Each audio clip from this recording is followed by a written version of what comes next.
Chapter 584. Feng Shanshan had seen how good his stamina was, so she did not ask further.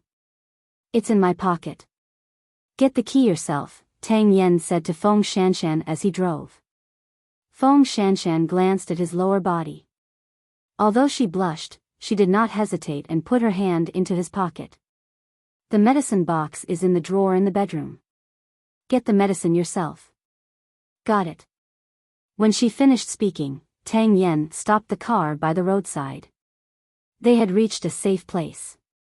Feng Shanshan pushed the door open and got out of the car. Her face was extremely pale, without a trace of blood. Tang Yen did not leave immediately. He watched Feng Shanshan get into the car before he turned around. Mu Qiqi saw that Tang Yen quickly caught up with them. She asked, "Shanshan went back?" "Yes," Tang Yen answered. "I'll go and see her when I come down later. She doesn't have any friends or relatives around her. She's so pitiful," Mu Qiqi said deliberately. Tang Yen did not say anything. He walked in front of everyone. Mu Qiqi looked at the man's back. She wanted to know if he did not care about Feng Shanshan at all. In fact, Tang Yen was really a smart person. He knew very well that Mu Qiqi was just saying it. She would not really go to Feng Shanshan's house. If she wanted to ask, she could just call her. Why did she have to do it herself? They walked up the mountain and first visited the 6 families on the mountainside. These 6 families were very obedient. Almost all the old people were at home. How could the young people stay there? However, what was strange was that there was a statue that looked like a Buddha statue at the bottom right corner of the door of each family. It was obvious that they were very obsessed with the Buddha. After another hour of walking, they finally reached the top of the mountain. The temple is at the top of the mountain. A police officer pointed at the top of the bluestone steps and told Tang Yen and the others, "You go and visit the other 6 families. We'll go to the temple to have a look," the captain ordered. Tang Yen and Mu Qiqi followed behind the captain.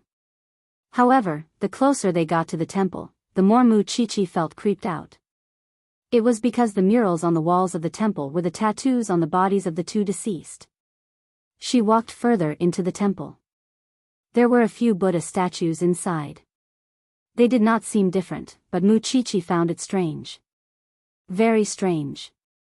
"Qiqi, what did you find?" "The function of these murals here is not to bless, but to curse. I believe that the deaths of the 2 victims must have something to do with these murals. Is there any abbot or administrator in this temple?" "They've already gone to ask." The captain replied, "You guys keep looking around. It wasn't easy for you to get here, so try not to miss any clues. This place is weird. There's a weird smell. Do you smell it?" Mu Qiqi subconsciously looked for the source of the smell. Everyone nodded in agreement. They followed Mu Qiqi to look for the source of the strange smell. In the end, they found a cellar by the side of a road. The cellars here are usually used to store food. It's possible that this is the smell of rotting food. "No." Mu Qiqi shook her head. "The food is rotten. It's impossible to smell blood." Everyone became alert when they heard that. 2 of the police officers opened the wooden door of the cellar and walked in carefully. Then, they ran out with the stench.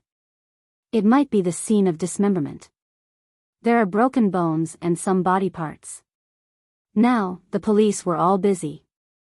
They had to collect evidence, take fingerprints, take photos, and conduct interviews on this mountain. There are so many broken bones at the scene. And judging from the wounds on the bodies, it should be something like a saw. Mu Qiqi said to the criminal investigation team, "You guys can look around and see if you can find the murder weapon." 3:00 in the afternoon, in the CEO's office of Zhongteng. Xing Xiao raised his hand to look at his watch from time to time. He thought that the little one was just joking. When the secretary saw him looking at his watch, he guessed that his CEO must have an appointment with his wife. Otherwise, the CEO would not look at his watch more than 3 times in such a short time. But, poor CEO. He might be stood up today. After thinking for a while, the secretary knocked on Xing Zhao's door. CEO, this is a gift from the great designer. Give it to me, Xing Zhao said without looking up. This should be their wedding ring. But, if the little one did not come, she could forget about the wedding ring. This was something he had personally watched the designer design. This was the only time in his life. At 4:30 in the afternoon, Mu Qiqi hurried to Zhongteng. But Xing Zhao was in a meeting. When the secretary saw her, she said to her, "Madam, do you want to take a shower and change your clothes? There are clothes for you in the CEO's office. They are specially prepared for you. Don't worry about me. I'll take a shower myself," said Mu Qiqi. Xing Zhao probably knew that she would smell everywhere she went. That was why he made such preparations. Her man's meticulousness was really off the charts. Mu Qiqi entered Xing Zhao's lounge and hurriedly took a shower. When she dried her hair and came out, Xing Zhao was still in a meeting. Mu Qiqi thought for a while and sat on the CEO's seat. Only then did she realize that the cufflinks she had given Xing Zhao were still in the most conspicuous place. It was so ugly and childish, but he was not afraid of being laughed at. Thinking about it, she did not seem to have given Xing Zhao anything else other than the cufflinks. So, she planned to make a good one that could be put on the table and make her husband happy. When Xing Zhao came out of the conference room, he found a certain someone sleeping on his desk. The secretary was afraid that she would catch a cold, so she wrapped a blanket around her, afraid that the CEO would scold her if she did not sleep well. Seeing that Mu Qiqi had fallen asleep, Xing Zhao did not wake her up. Instead, he squatted down and looked at her red and swollen feet. No matter how comfortable the shoes were, they would wear down the feet after too much exercise. This little one really did not know how to be lazy. Behind Xing Zhao, the secretary was stunned. Who would have thought that the CEO, who could summon wind and rain in the business world, would look like this when he returned home? Xiao. I didn't mean to be late. Seeing that she was still raving, Xing Zhao smiled and stood up. He said to the secretary, "Give me the information. Don't let anyone in to disturb me." "Got it, CEO." On the other hand, Mu Qiqi slept until 7 in the evening. In a way, she was accompanying Xing Zhao. Chapter 585. Xiao. Mu Qiqi sat up. "I fell asleep." Xing Zhao put down his phone and looked at her. "You didn't just fall asleep, huh?" "I didn't do it on purpose." "We agreed, you've been talking in your sleep for the whole afternoon. If someone comes in and hears you, they will think that my woman has some weird habits." Xing Zhao stood up and put on his coat. "What did I say?" Mu Qiqi stood up as well, only to realize that she had taken Xing Zhao's seat. "Idiot." Xing Zhao scolded her and wrapped the coat around her. "Let's have dinner outside tonight." "Okay." Mu Qiqi nodded and wrapped her arms around Xing Zhao's waist. "I ran down from the mountain, which is more than 2,000 meters high. I didn't mean to be late. Why don't I ask Su Che to send someone up to install a cable car?" "No need." Mu Qiqi smiled. "I don't think I'll go up. I'm so hungry. Take me to dinner, honey."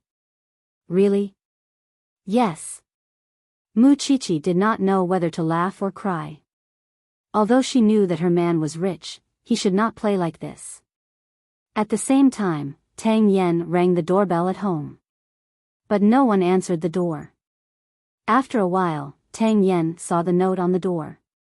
"I'm going to the police station. Call me if there's anything. You didn't reply to my message, so I guessed that you're busy." A person who was not feeling well went to the police station. Thinking of this, Tang Yen drove to the police station. Feng Shanshan was still in the laboratory. "Why are you back?" The professor did not know why Tang Yen came back, so he looked up and asked him curiously. "I can't sleep, so I came to see if you can help me," Tang Yen answered mechanically. "There's nothing that I need your help with." After this experiment, Shanshan and I will get off work. Help me send her home. I called her to come here. Got it, Tang Yen said in a muffled voice and walked out of the forensic lab. Although Feng Shanshan's hands were full, she could not help but laugh when she saw that the man was so tired but still came out to look for her. About 10 minutes later, the experiment was over. Feng Shanshan changed her clothes and walked out of the forensic lab. She walked to Tang Yen and said, "Let's go. Get yourself a key." Tang Yen stood up from the chair, his expression cold. "If you think it's too much trouble, I can hide the key in my house and you can get it yourself." "Is it so difficult to make a key?" Tang Yen turned around and asked. "I don't want to have to return the key in the future." Tang Yen stopped talking and continued walking in front of Feng Shanshan. After they arrived home, Tang Yen went straight to the study, leaving Feng Shanshan alone in the cold living room. Therefore, she immediately raised the fire. That night, the two of them did not speak to each other. Tang Yen did not walk out of the study. When he left, he did not wake Feng Shanshan up. Everything was the same as before. Even though they were very familiar with each other's bodies, Feng Shanshan was the one who made the choice to not have feelings for him. After Tang Yen left, she made herself a sumptuous breakfast. It was because she knew that Tang Yen did not have the habit of eating breakfast. It was fine now since he was still young, but what about in the future? Therefore, she did the extra work and brought him directly to the police station. "You brought breakfast? Can you even eat a corpse?" The professor couldn't help but laugh at her. "Forget it if you don't want to eat it," Feng Shanshan said. "I'm just teasing you. I've eaten. I'll bring it to Tang Yen. This child never has the habit of eating breakfast. Let him have a taste of your cooking. Up to you." If Muchichi was here, she would definitely laugh at her. But she knew that Muchichi was not here today because she had promised Xing Xiao that she would practice self-defense today. Muchichi was the favorite. Wherever she went, she would be protected by a large group of people. Why would she need to practice self-defense? The person who should practice self-defense the most should be her. But Xing Xiao was not at ease. It was reasonable. After all, she was his favorite. Moreover, she had done such a tiring and dangerous job. No wonder Xing Xiao wanted to test Muchichi's fitness. "I'll stuff Tang Yan's mouth in the future." The professor rushed out and came back with a smile. "Shanshan, your cooking is not bad. Who wants him to eat it?" Feng Shanshan rolled her eyes. She did not want anyone to see anything unusual between her and Tang Yen. "I don't care. He ate it anyway." The professor chuckled. Feng Shanshan did not say anything and continued to work. At this time, Muchichi met her self-defense coach. The man of her family came to the training ground to keep an eye on her. She would learn well, okay? She would not fish in troubled waters. "So, what are we going to learn today?" "We'll learn wrestling and sanda. After that, we'll add judo. Sanda is mainly for subduing, and judo is for defense. After learning these, it won't be a problem to deal with ordinary people." Muchichi listened to the coach and nodded. "No matter what it is, I can do it." Because she needed to become stronger. Only then would Xing Xiao be at ease. "Then, today, we'll practice some basic skills." "Coach, do you know how to catch people?" Muchichi asked. "It's best to go through a professional school and learn it for a long time. It's a test of wrist strength. It's usually used by the police to subdue the enemy with one move. It's very limited and not practical for you," the coach answered. "Then, I'll listen to your arrangement." Muchichi was undoubtedly able to endure hardship. She did not have the pampered air of a rich young lady. When she was thrown or trampled on, she could still get stronger and stronger. This made Xing Zhao's heart ache when he saw it, but he did not let his heart soften. Sometimes, he hoped that she would be strong. Sometimes, he wished that she was just a 17-year-old Muchichi, hiding behind him forever. This kind of complexity, perhaps, could only be understood by others when one loved someone deeply. This morning, Muchichi was thrown around by the coach. But she suddenly realized that she actually liked this kind of exercise. As for Xingxiao, after returning to Zhongteng, he told his secretary, "From now on, free my weekend mornings." Yes, CEO. Only by experiencing it herself would she know how painful it was to hit Muchichi's body, and how it felt when she fell. Muchichi needed to do these training, and he needed it too. Jing Yun had been by his side for more than 10 years and left in the end. Su Che would also have such a day. In the hospital, it was just afternoon. Grandpa Sheng was lying on the bed. He felt good and suggested that he wanted to go home to recuperate. He felt that staying in the hospital was too uncomfortable. The doctor did not agree, so he had to stay in the hospital for at least half a month. Grandpa Sheng remembered that it was Xing Zhao's order, so he did not argue. Chapter 586. Gu Xiling had already figured out the housekeeper's family background and schedule. Now, she was just waiting for an opportunity to have a good talk with the housekeeper. So, she behaved herself every day and looked harmless.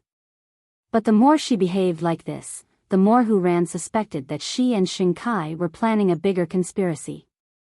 Xing Kai was now at ease as his vice president. In terms of interpersonal skills, he was much smoother than Xing Bowen. So, it wouldn't take long for those who were disappointed in him to think that he was bewitched. They wouldn't think that it was a problem with Xing Kai's ability at all. Looking at Xing Bowen's management style now, he was really too idealistic. It was impossible for him to understand the needs of the people in the company. So, Xing Kai was able to win more support. Of course, there were still some people in the company who supported Xing Bowen's way of doing things. CEO, the vice COS are having dinner together again. Aren't you going? The secretary that Xing Kai had hired to seduce Xing Bowen had now become Xing Bowen's spy. Really? Then they really eat together frequently. Although Xing Bowen's words were sarcastic, he did not have any intention of stopping them. Because when it came to a person who was not on the same path as you, even if you tried to curry favor with them and scheme against them, it would only end in failure in the end. Worse still, you might be killed when the rabbit is dead. Aren't you angry at all? What's the use of being angry? Our views are different. There's nothing to care about. If he can really take back the position of CEO from me, I won't have any complaints, said Xing Bowen. Just wait and see. I will let these people know that they are wrong about me. Compared to Xing Kai, Xing Bowen was more broad-minded and tolerant. Even if he knew that there were so many jackals, wolves, tigers, and leopards around him, he had never thought of eliminating them one by one like Xing Kai. Because he knew that such people could never be eliminated. There was no way to guard against them. The only way was to conquer them. With all due respect, CEO, you should also care more about your grandfather. I care about him very much. He can understand my feelings, said Xing Bowen. The secretary chuckled and shook her head. I'm not saying that you are not sincere. I'm just afraid that someone will take advantage of you. I know, said Xing Bowen. He could not be like Xing Xiao, who could calculate everything perfectly. But he also knew how to speculate and prepare for a rainy day. Although deep in his heart, he really did not want to be the person who schemed against his brother. But on the other hand, would Xing Kai show mercy to him if it were him? The secretary did not say anything else. Xing Bowen also lowered his head to read the important documents of Huang Yao. But at this time, Hu Ran suddenly came to the company. Seeing this, the secretary immediately said, "Madam, please wait a moment." Xing Bowen saw Hu Ran and immediately smiled. "Why are you here?" "I don't have anything to do in the hospital, so I came to see you," Hu Ran replied. "Second sister-in-law takes good care of Grandpa. No one else can do anything about it. Don't worry. Grandpa can tell who's loyal and who's not. It's not fake. He can see through everything," Xing Bowen said. "Let's have dinner together tonight." Okay, you go ahead with your work. I'll walk around your office. I haven't been here before. Hu Ran looked around the office. This used to be Eighth Brother's office. I think it's a good place, so I moved in. All the furnishings you see now were made by Eighth Brother back then. I haven't touched them, Xingboan explained to Hu Ran as he picked up the documents. That secretary of yours seems quite pretty. Xingboan laughed when he heard this. Second brother and second sister-in-law specially prepared this for me. Of course, she won't be bad. Hu Ran's expression changed when she heard this. Why did you keep her? It's fine as long as I know what kind of person I am. Could it be that Xiao Ran is jealous? Xingboan probed. I don't like to be jealous. I've already made it clear to the secretary. The reason why I kept her is to prevent second brother from sending more sinister people over. At least, this secretary still has a conscience, Xingboan explained to Hu Ran. I didn't keep her because she's beautiful. What are you explaining to me? Hu Ran's expression was a little unnatural. If you're angry, I'll let her know. Since you've explained it, I'll definitely believe you. If you send her away now, what if your second brother sends someone more ruthless and vicious to you? What should you do then? Keep her. Hu Ran quickly stopped him. Not angry? Hu Ran laughed. If you're really a reckless person, you'd have countless women around you. How can you still be pure? Xingboan coughed lightly and gestured for Hu Ran to stop talking about this topic. Recently, second brother and second sister-in-law have been so normal that it's unbelievable. So, you should pay more attention to second sister-in-law's actions at home. Grandpa told me about the will. I'm afraid that they'll have other thoughts. I know. Hu Ran nodded. Xingboan couldn't help but lower his head and kiss Hu Ran's lips. Hu Ran's face turned red and she glared at him. Go to work. Don't be serious. I have to work hard because I'm preparing for a big move. There were too many vice presidents in the company. It was time to clean them up. That afternoon, the police were still going up and down the mountain. Because they didn't see the management of the temple before, they only heard that the person had come up the mountain at night. The police immediately took action, but found that the abbot only had one right hand. According to the people on the mountain, the abbot had hurt his hand while working in a factory. Later, he came up the mountain to manage the temple. Not only that, the head of the management was not very smart. From the looks of it, this murder should not have been committed by him. If it was not him, then who could it be? The 12 families on the mountain were all old people. How could they take 2 young people to the cellar, dismember their bodies, and dump them? Most importantly, the murderer did not leave any clues or fingerprints. Not even the fabric of the clothes could be found. If it was not someone with anti-investigation awareness, how could it be done to this extent? Obviously, the residents on the mountain were not the murderers. But the real murderer must have something to do with the temple. Otherwise, how could the tattoos and the cellar be explained? It's so annoying. Every time I want to go to the crime scene, I have to go up the mountain. It's so tiring. The police officers started to complain. Did the murderer do it on purpose? Chapter 587. But Tang Yen did not look at her. His temperament was cold and his eyes were sharp. No one knew what he was thinking. Feng Shanshan thought that with his figure and temperament, people would believe that he was a murderer working undercover in the police station. Can you smile when it's appropriate? Feng Shanshan moved the corner of her mouth and asked Tang Yen. There's nothing worth smiling about. Feng Shanshan was speechless. I think I might fail my course just because you look so cold. Then don't look at me. Feng Shanshan was speechless. Sure enough, she could not expect too much from this man. I'm going home. Feng Shanshan took off her gloves and glared at Tang Yen.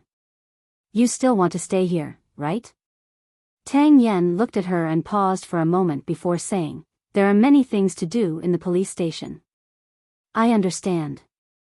Feng Shanshan nodded and did not hesitate. She packed her things and walked out of the police station. She still had to go to school tomorrow to revise for the exam. Tang Yen watched her walk out of the police station. It was such a cold day. After thinking for a while, he chased after her and gave the car key to Feng Shanshan. "Help me drive the car back. Don't you know how to drive it yourself?" Feng Shanshan rolled her eyes. "There's a car in the police station." Although Feng Shanshan was reluctant, she still took the car key from Tang Yen. She had driven a sports car, but she had not driven an off-road vehicle yet. Thinking of this, the gloominess in her heart was swept away. When Tang Yen returned to the police station, he was laughed at by his colleagues. "Officer Tang, why didn't you send the girl back? What if she encountered danger at this time of the night?" Tang Yen glanced at him and asked directly, "Why didn't you send her back? Look at what you're saying. If I could be like you, tall and strong, capable of both literature and martial arts, I wouldn't need you to tell me, right?" The man laughed. "Officer Tang, you're such a workaholic." Tang Yen did not say anything. How could others understand his actions? Even Feng Shanshan herself thought that Tang Yen simply wanted her to drive the car back to the hotel. After arriving home, Feng Shanshan parked the car and opened the door to go home. Feng Shanshan was suddenly stunned because she felt that she had gone a little too far by occupying the nest of others. She drove the car and had the keys. They had agreed that they would only be bedmates and nothing would change. Why did she feel like she was the mistress of this place now? She then looked at her own house. Although it was cold and cheerless, it seemed like that was her home. Feng Shanshan did not understand. She did not think too much about it. She took a shower and put on the robe she brought over to sleep. Tang Yen returned home in the wee hours of the morning. He did not expect that he would wake Feng Shanshan up, or rather, she was not a sound sleeper. "Did the police send you back?" "Yeah." Tang Yen nodded. "But I don't hear the sound of a car outside." Feng Shanshan continued. "I'm going to take a bath." Tang Yen could not be bothered with her. He went straight to the bedroom to get a change of clothes. Workaholic. Feng Shanshan looked at the wall clock on the wall, turned over on the sofa, and continued to sleep. Anyway, she felt that Tang Yen was strange in every way except for his good body. Was it because he had been single for a long time and developed a strange habit? However, she did not give up on herself just because of one person. Tang Yen entered the bathroom and saw the green plants on the bathroom door. He frowned subconsciously because he did not like to see these things in the bathroom. But obviously, it was Feng Shanshan who put them in. So, he went to the study. The next day, when Feng Shanshan woke up, she was preparing breakfast. But it was rare that Tang Yen did not go out. She thought that Tang Yen was Superman. However, he did not rest at home. Instead, he wore boxing gloves and punched the sandbag in a separate training room. "Why can't you sleep? I thought you would go out at this time."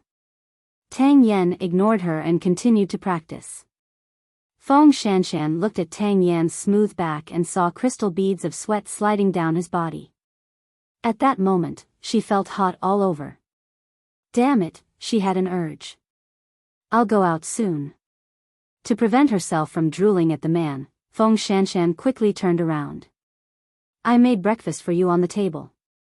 Although the professor said that you don't have the habit of eating breakfast, for the sake of your stomach, I think you should consider eating it." After that, Feng Shanshan went out. When Tang Yen heard the door close, he stopped and took off his gloves to go to the dining room.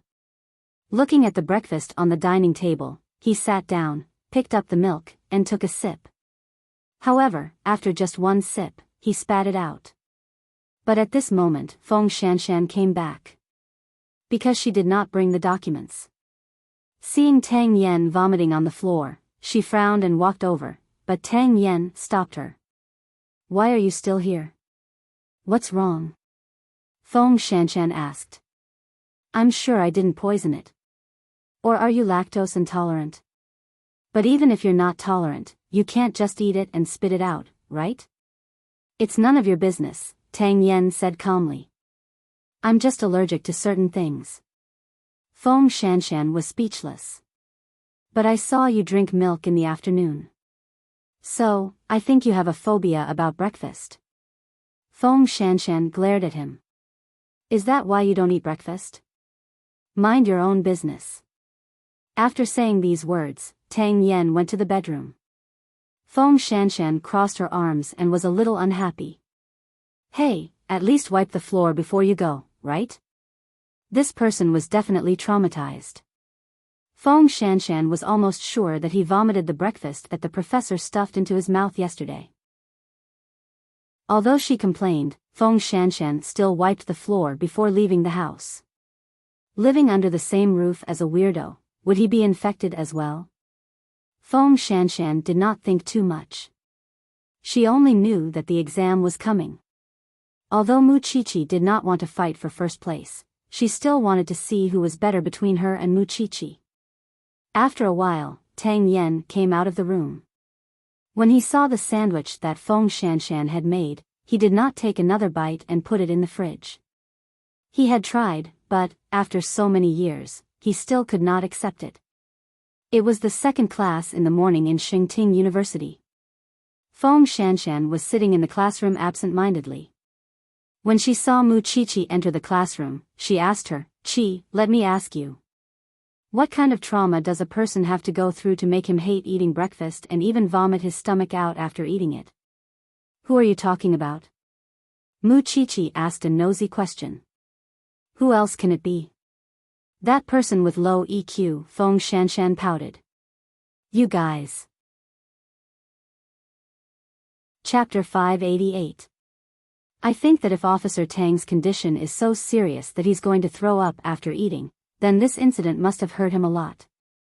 So, if you're just trying to find out more about this incident, then I think you should stop. No one likes to be paid attention to like this. Mu Chichi said to Feng Shanshan. Besides, although you don't feel it yourself, after spending so much time with those rich kids, you have the potential to play tricks on others. Feng Shanshan pushed Mu Chichi away and glared at her. You don't understand me. I don't understand you. Since you care about Officer Tang, why are you beating around the bush? That's because you don't know how dangerous he is. Feng Shanshan thought to herself. Forget it. The exam is in 2 or 3 days. I must win against you. As she said that, Feng Shanshan leaned on Mu Chichi. However, Mu Chichi pushed her away. It hurts. Did you really go yesterday? Of course. Mu Chichi sighed. I feel like I was run over today. I can't even stand up. I thought you would just act coquettishly. Mu Chichi did not answer Feng Shanshan's question. Because she knew that no one would understand how serious she was when it came to Xing Shao. Feng Shanshan did not ask further. When it came to relationships, the two of them had never been the same. We are opponents. Don't hang on to me so easily. Mu Chichi reminded Feng Shanshan. Look at the surprised faces of others. If Mu Chichi was said to be an iceberg genius in school, Feng Shanshan was another extreme. It was a well-known fact that they did not get along. Nobody knew what happened between them in the past 6 months. They were supposed to be the strongest opponents. Why did they shake hands now? Then I'll hang up when I go to the lab tonight. At noon, the hospital was very quiet. Gu Xiling was accompanying Grandpa Sheng in the hospital. The butler and Hu Ran happened to bring lunch to the hospital. Usually, the butler and Grandpa Sheng were inseparable. It was not easy to find a chance to talk to the butler. After taking care of Grandpa Sheng for lunch, the butler was cleaning up the tableware. However, the old man said that he wanted to eat the pastries made by the kitchen at home. The butler had always taken good care of him, so he promised him that he would go back and ask the chef to prepare. Anyway, Hu Ran had to take care of him in the afternoon, so he could leave. Seeing this, Gu Xiling immediately said to the old master, in the afternoon, Kai asked me to deliver something for him. Since third sister-in-law is here, I can leave without worry. Second sister-in-law, you're not the only one who knows how to take good care of Grandpa. Hu Ren rolled her eyes, as if she was worried about leaving Grandpa Sheng to anyone else. I didn't mean anything else. Gu Xiling explained before packing her things. She waited for the butler to leave for a while before leaving. It was only when they reached Sheng Mansion that Gu Xiling quickened her steps and stopped the butler. Butler, I have something to tell you.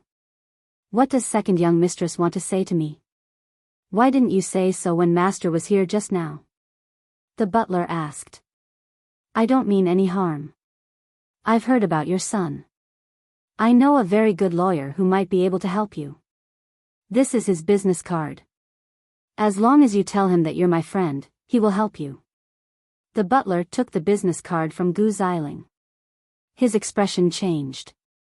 Second young mistress, if you really want to help me, then I'll thank you. But if you have any ulterior motives, then I'm sorry, I can't accept your help. Butler, are you going to watch your son suffer? I'll take care of my family affairs. You don't have to worry about it, second young mistress. I'm in a hurry. Second young mistress, I won't accompany you anymore. Gu Xiling watched the butler walk away. She clenched her fists. She really did not expect that the old butler was so stubborn. His son was in such a crisis, but he still did nothing. Later, Gu Xiling told Shinkai about it over the phone. That old thing is not sensible at all. What should we do now? We've already alerted the enemy. Don't worry. Although the butler might not accept it, he won't say anything. Shinkai knew the butler very well. But now, he's not willing to get close to us. That means he's refusing to cooperate with us. He doesn't need a lawyer, but it doesn't mean that his son doesn't need one. Just skip the butler and go to his son. I don't believe that the butler's heart is made of stone. He won't even help his own son when he's in danger. Gu Xiling thought that there was no other way. If I knew this earlier, I would have used force. Don't worry. The butler can't escape from us. Shinkai comforted Gu Xiling. We still have plenty of time. We still have a chance to get the butler. Don't be discouraged. However, they never thought that the butler was so old. He was even older than Grandpa Sheng. How could he withstand their torment? But for the inheritance and status, they couldn't care less now. But why could the butler stay in the Sheng family for so many years? Because in his heart, he knew very well that some things were unbearably dirty. Since Gu Xiling had taken the initiative to express her goodwill, how could he not know what the couple was planning? Sheng Bowen had just become the CEO of Huang Yao. His foundation was not stable yet. If Sheng Kai continued to stir up trouble behind the scenes, the Sheng family might not be as glorious as when Sheng Shao was still around. But he couldn't tell Grandpa Sheng. It was not because of anything else. He felt that Grandpa Sheng couldn't take it anymore. Of course, he could still mention it to Sheng Bowen. When the bell rang, Mu Qiqi and Feng Shanshan went straight to the police station. Who would feel good when encountering such a headache-inducing case? Every time they went to the crime scene, they had to go through mountains and rivers. No one could stand it, let alone two delicate girls. The police officers who went to the crime scene 2 or 3 times were miserable. Their legs were trembling. I can basically conclude that the murderer did it on purpose. There are still a lot of things we don't know. It will take time to go up the mountain. It will also take time to come back and do the tests. By the time the results are out, the traces will have been erased. Tang Yen looked at the people in the police station sighing. He suggested, I'll go up the mountain and stay there. If there are any new discoveries, I'll inform you. Or, I'll take pictures of them with my phone. It might save some time. You're going up alone? The professor was a little worried. Although you're strong, what if the other party is a gang? Aren't you courting death if you go up alone? Then, add someone to go with me. I'll pack some equipment and go up with you, said the professor. If possible, we can do some experiments up there. Chapter 589. Had he never thought about who he would be afraid of? It was good to be alone. Do you want to follow him? Mu Chichi could not help but lean on Feng Shanshan's shoulder. Look at your eyes. They are completely focused on Officer Tang. Is it that obvious? Feng Shanshan asked. Look at yourself in the mirror, Feng Shanshan. Do you know that your eyes are the same as mine? How is it the same as yours? I want to eat him up too. I see Xiao Xiao's eyes are the same until now. Mu Chichi laughed. Actually, it's not bad if you follow him. Your relationship will definitely progress by leaps and bounds. No way. Do you believe it? If I say I want to follow him, he will stare at me and say that I am dragging the team down. Feng Shanshan knew her place, so she did not join in the fun. Although she really wanted to know what Tang Yen was thinking and what the story behind it was better for her not to add to the chaos at this time. Then go back and rest. The exam is coming soon, Mu Chichi said. There were too few clues in the case now, and the two of them could not go up. If the professor followed them, he should be able to provide a lot of clues for the criminal investigation team. You go first. I will stay for a while. Feng Shanshan did not plan to leave for the time being. Mu Chichi glanced at Feng Shanshan. In the end, she asked her seriously, he's a police officer and you're a forensic doctor. Everything can be positive. As long as you calm down and fall in love, Officer Tang won't be the second scumbag, right? You can be serious. Don't play around and miss your happiness. Who knew if Tang Yen would be the second scumbag? At least, his image in private was not positive at all. There are some things I can't tell you, Chi-Chi. You won't understand. Because your first love is Xing Xiao. You only have Xing Xiao as your man. Mu Chichi lowered her head and thought for a few seconds. Then, she nodded. Maybe. After that, Mu Chichi left the police station and got into the car that Su Che came to pick her up. When they got home, Mu Chichi sat on the carpet without saying a word. Then, she put her head on Xing Xiao's lap and leaned against him. What's wrong? Xing Xiao lowered his head and asked. Continue reading your information. I'm just thinking about life. Mu Chichi said in a deep voice, Xiao Xiao, what do you think would have happened to me if I hadn't met you? I don't know how many times I've been sold, Xing Xiao replied calmly. Mu Chichi did not forget that Xing Xiao had dragged her out of the hotel. Oh, I'm such a lucky person. Mu Chichi took a deep breath and continued lying on Xing Xiao's lap. Xing Xiao ignored her and subconsciously stroked her hair as if to comfort her silently. Mu Chichi felt so comfortable that she closed her eyes and quickly fell asleep. When Mama Xing came to ask them to eat, Xing Xiao only made a shushing gesture at her. Asleep? Then carry her upstairs and come down for dinner, Mama Xing said softly. The whole family doted on the little one, so it was not an exaggeration to say that she was the group's favorite. Even so, Mu Chichi did not cherish the love of others just because there were so many people who loved her. On the contrary, she cherished it even more. Because she knew how hard it was to get such love. Xing Xiao put down the information and carried Mu Chichi horizontally. Then, he walked to their bedroom, thinking that there were no festivals recently where he could take out their wedding rings. He couldn't wait to wear the ring because it would show that he had a family. But it was meaningless to wear it himself. So, while Mu Chichi was asleep, Xing Xiao took the ring box downstairs and handed it to Mama Sheng. Mom, please give this to Chi. Mama Sheng was shocked when she opened it. This is your wedding ring? Why don't you give it to her yourself? I wasn't ready when we got married. Now that I'm ready, but there are no important days. I don't know how to give it to her.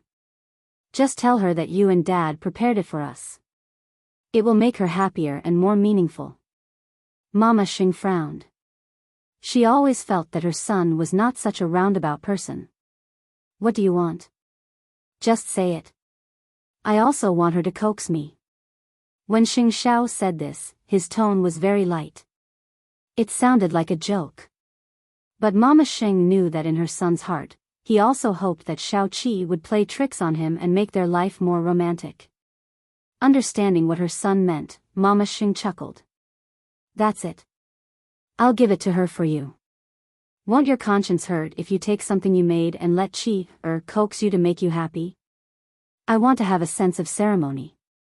She did not know how Mu Qiqi would give the wedding rings to Xing Xiao after she got them. I hope you can always love Xiao Qi like this.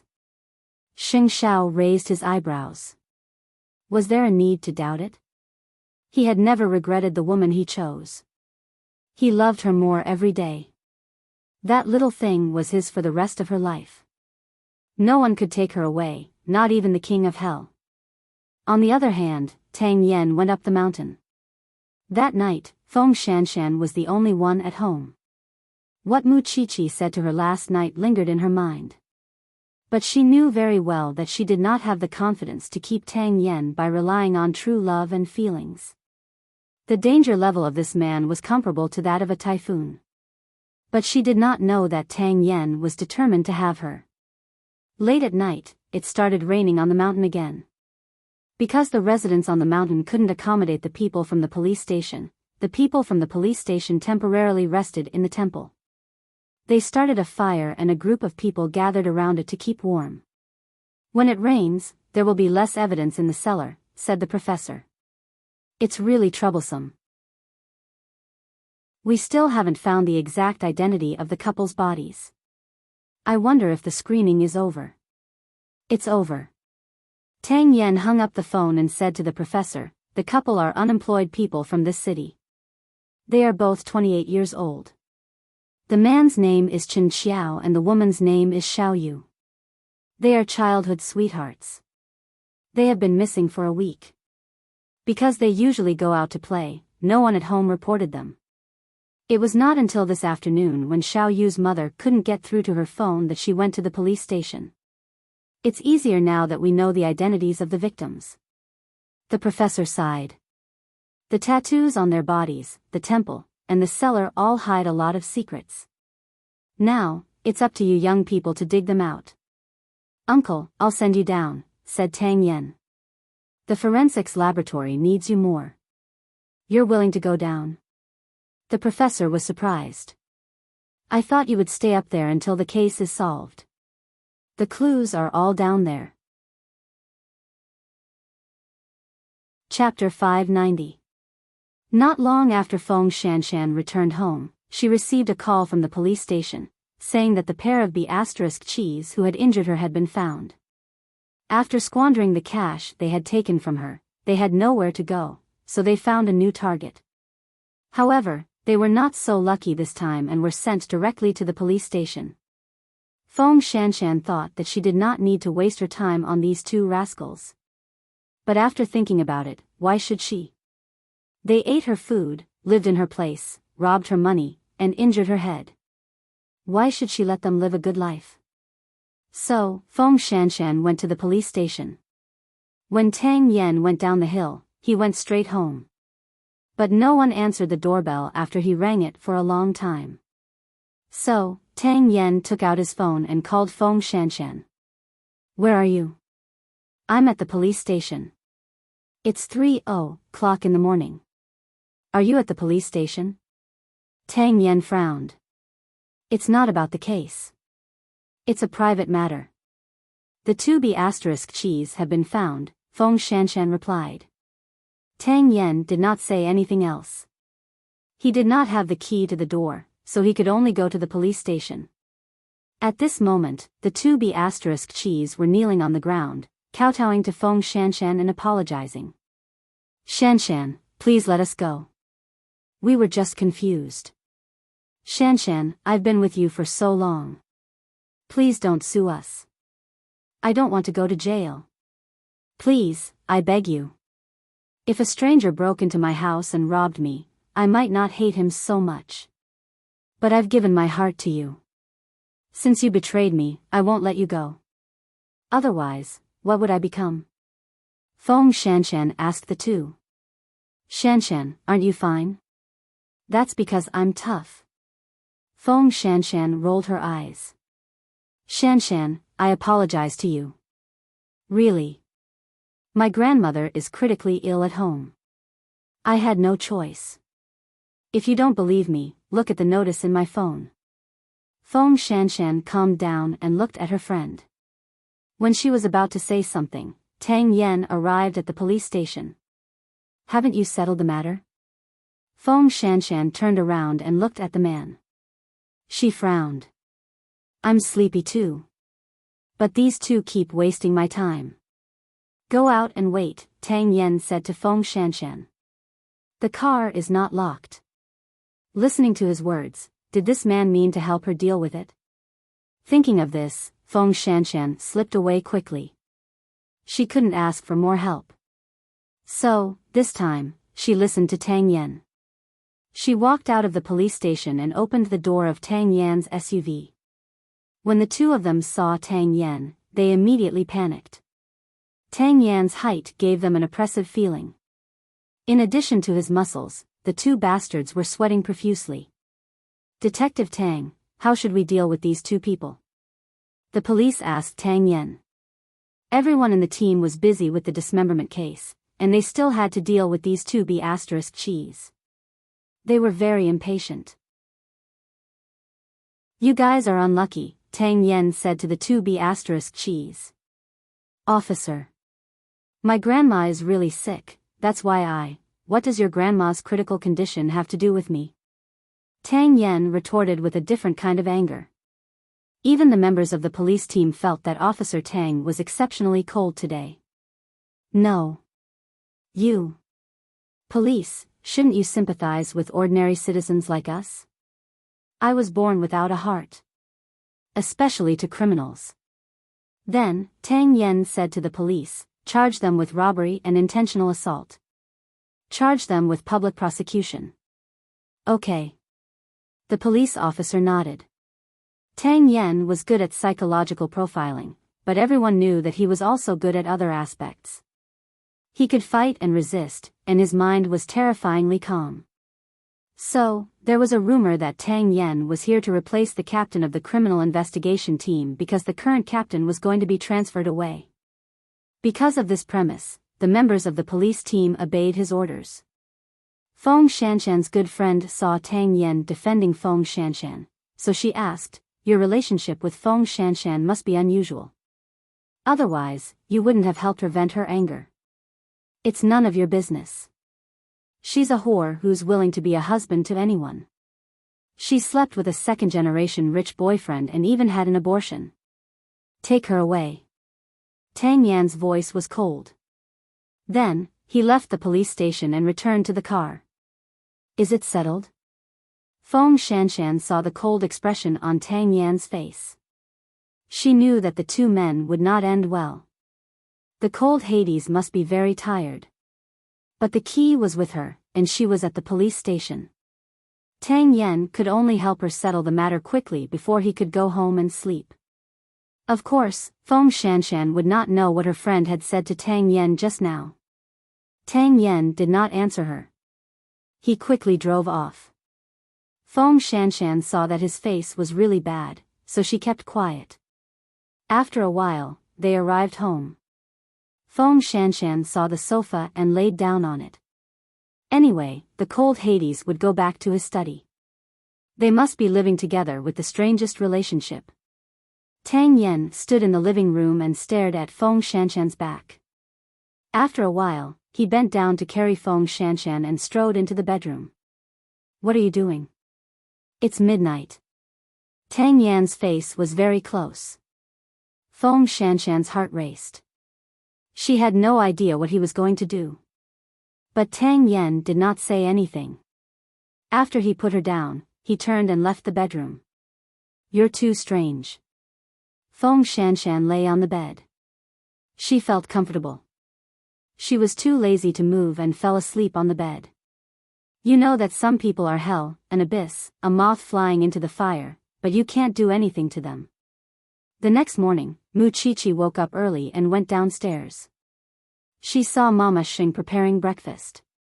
Xiao Qi, are you up so early because of the exam?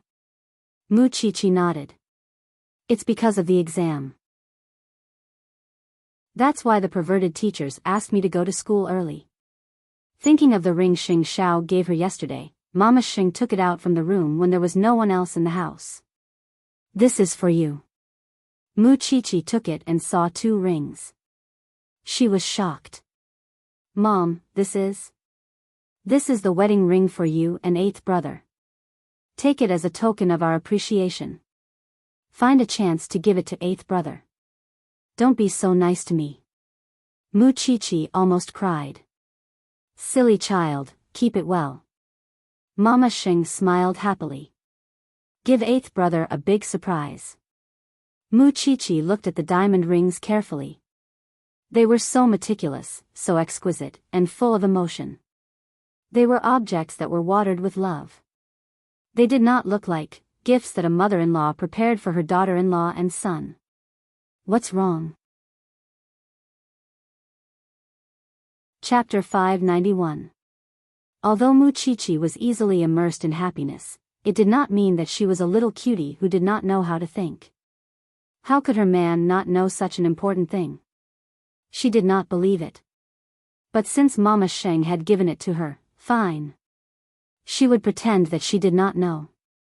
When she arrived at school, Mu Qiqi saw that Feng Shanshan was completely listless. She asked her, "Did you not sleep well these days? Or did you do something bad?" Those 2 cheese were caught. The police called me at 2 in the middle of the night. What could I do? Feng Shanshan answered angrily. Then how did you take revenge? I don't know. I handed it over to the police and left. Feng Shanshan answered. You just let them go after they broke their heads? What else can I do?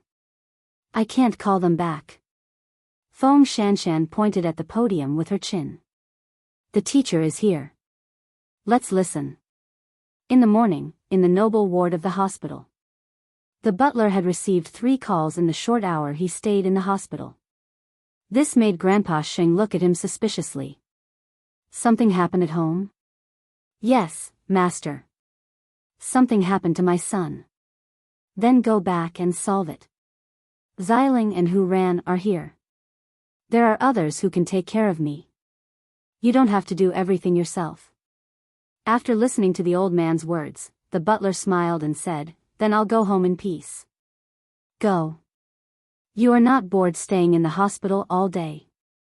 I am bored to death. The butler thanked Grandpa Xing again and left the hospital with the food box. Of course, he knew that once he left, both his family and the Xing family would change dramatically. But in his heart, he would not betray Grandpa Xing even if he died. After all, they had been master and servant for so many years. Moreover, the Xing family had treated him well. Thinking of this, the butler called Xing Bowen. Third young master, you must be careful of second young master. If you are in trouble, you must ask 8th young master for help. Butler, do you know something? I don't know anything. I just think that second young master might have some ulterior motives, the butler answered. Okay, I will remember, Xing Bowen answered. After that, he asked the butler with concern, Butler, are you okay? I'm fine, third young master, don't worry. If you have any difficulties, you must tell me. Xing Bowen was a little worried. Thank you, third young master. The butler knew that he had to take care of his family and his son's feelings when he returned home. However, he did not want to betray the Xing family or Grandpa Xing. The person who called him was his wife. Over the phone, she kept scolding him for not helping her. Because Xing Kai had prepared the best lawyer for him, but he was not willing to accept their help. When his wife found out, she was heartbroken and couldn't believe it was her husband's choice. If Xing Kai and his wife did not go to his wife, how would she know about it? Clearly, Xing Kai and his wife were forcing him to submit. Xing Bowen found it strange. Usually, the butler would not call him alone, let alone because of Xing Kai. Thinking of this, Xingboan immediately realized that something might have happened to the butler, so he called Hu Ran. Hu Ran picked up the phone and heard Xingboan asking, "Is the housekeeper there?" Grandpa gave him a day off to deal with some matters. This morning, he received 3 emergency calls in a row. "Okay, I got it." Xingboan hung up the phone and asked his secretary to find out where the butler lived and what happened. He had a feeling that it might have something to do with second brother. Then, Xingboan called Xing Xiao. "Eighth brother, what is it?" "I think something must have happened to the butler's family." Xingboan told Xing Xiao about the butler's call today. "The butler is so old, and he is so loyal to the Xing family. If second brother really does something to an old man like him, I really think he is not human anymore. Since you have already sent someone to investigate, why did you call me? You are so smart. You must be able to help the butler." Xingboan said. "Eighth brother, the butler is very important to Grandpa. He is like a brother." Xing Xiao did not answer. Instead, he hung up the phone and said to Su Che, "Go out immediately. I will tell you what you need to do over the phone later." "Where to?" Xing Xiao thought for a moment and wrote it to Su Che. The butler had mentioned about his family and his background. Xing Xiao remembered it because his memory was no joke. However, Xing Xiao was puzzled. Why could Xing Kai not help but attack the butler? Grandpa Sheng was still lying in the hospital. What he did not know was that Grandpa Sheng had already told the Xing family that he had made his will. Xing Kai and his wife knew that they had no chance, so they did it. Of course, they underestimated the butler's loyalty to the Xing family and Xingboan's ability. They even underestimated Xing Zhao's concern for this matter. In fact, the butler had already prepared for the worst on his way home. But he could not bear to. He could not bear to leave the Xing family and the young masters and ladies of the Xing family. In the evening, Mu Qiqi went straight home after class. Xing Xiao had called her and told her that he was going somewhere at night and might not be able to come back tomorrow. Mu Qiqi did not wait for Xing Xiao to explain and agreed immediately. Since her man felt that it was urgent, she would certainly follow him without hesitation. So, Feng Shanshan was the only one who went to the autopsy room. However, when she went in, she got the news that the former captain of the criminal investigation team had been transferred in the morning. Now, Tang Yan was officially taking over the team. Feng Shanshan was surprised. No wonder Tang Yan had to come in from nowhere. She did not expect that the higher-ups were prepared for this. "I thought Officer Tang was just here to help. You have underestimated him, haven't you?" The professor smiled. He became a criminal police officer at the age of 21.